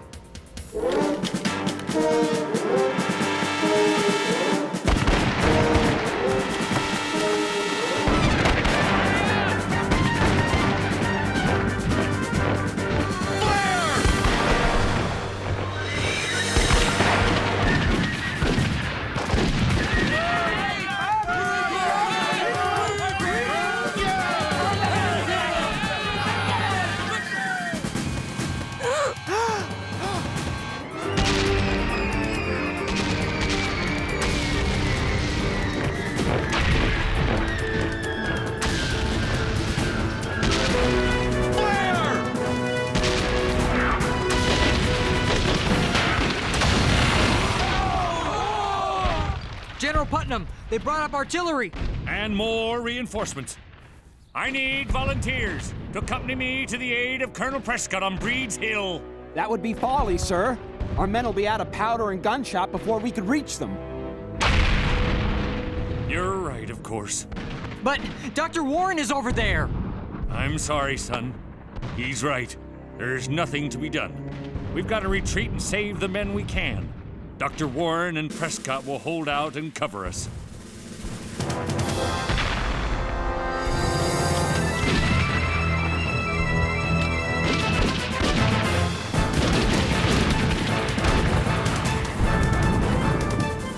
Steady, men. Regroup. We hold our fire to a little close. Make the most of your ammunition. Then we'll fall back. Empty! Sons of Liberty, Massachusetts, man.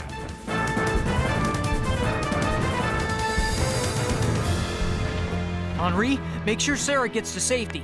Where are you going? To find Dr. Warren. James! Come back, son!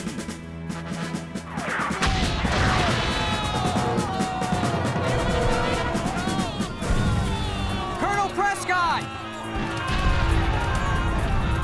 We lost the hill, James. Ran out of ammunition. One more volley and we'd have stopped him cold. Have you seen Dr. Warren?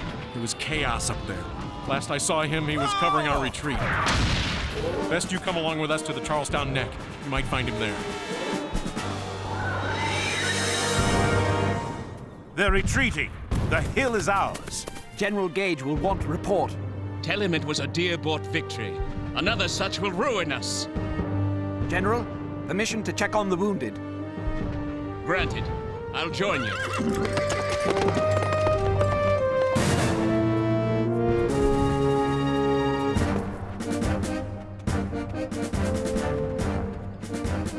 Dr. Warren? Has anyone seen Dr. Warren? He was behind me. Back there. Thanks.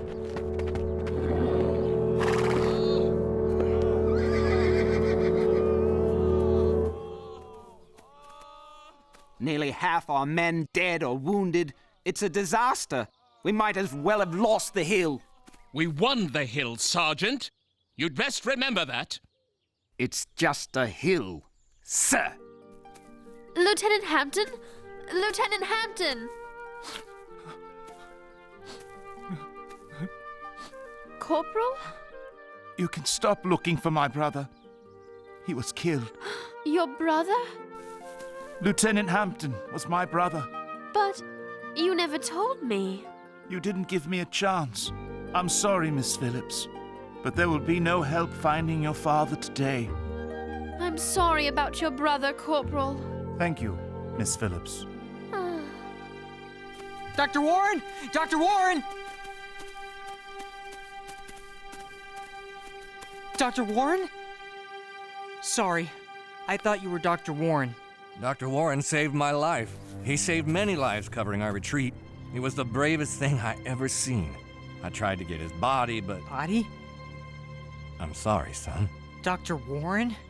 Gone? But how can that be? He was such a good man. We lost many a good man today. Then what I will write is that the price of freedom is not cheap.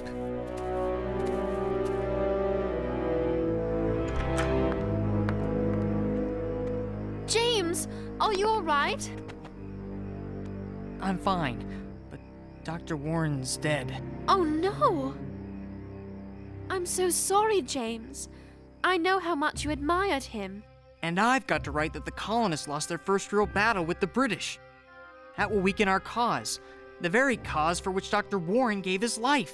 Maybe the story is not what you think it is. What do you mean? What happened at Bunker Hill is in the eye of the beholder. We, the British, sustained hundreds of casualties.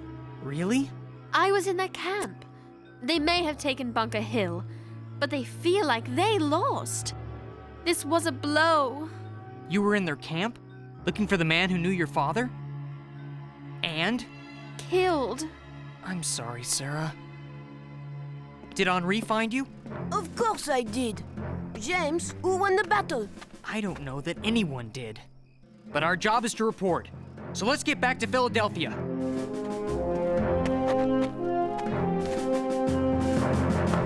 What's the matter, Henri? I've never seen you throw away food. After all this, I'm suddenly not so hungry.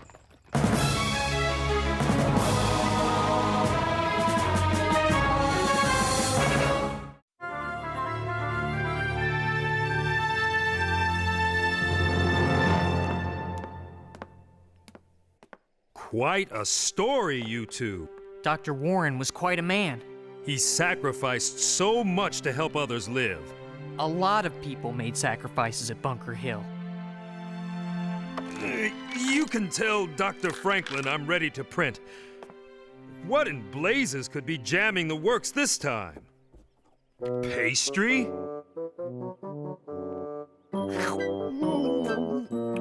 Why are you looking at me? Dr. Franklin, Moses is ready when you approve our story. Now let's see. The colonists suffered heavy casualties, but withstood the best the British had to offer, defeated only by a lack of powder. There's only one thing I should like to add. By standing together, the colonial militias prove they have the will to take on the powerful British Army. The name Bunker Hill will be remembered in history as the event that turned a Massachusetts rebellion into America's Revolution. The king has lost his colonies. Dearest Mother, though I am well, my heart is heavy. I regret that my long journey to Boston yielded no word of Father. Sadly, the fighting at Bunker Hill resulted in the death of Lieutenant Hampton. Many others died as well, and along with them, I fear any hope for peace also died at Bunker Hill. We must accept that you and I will not be together soon. This will be a long and costly uprising. I remain your loving daughter, Sarah.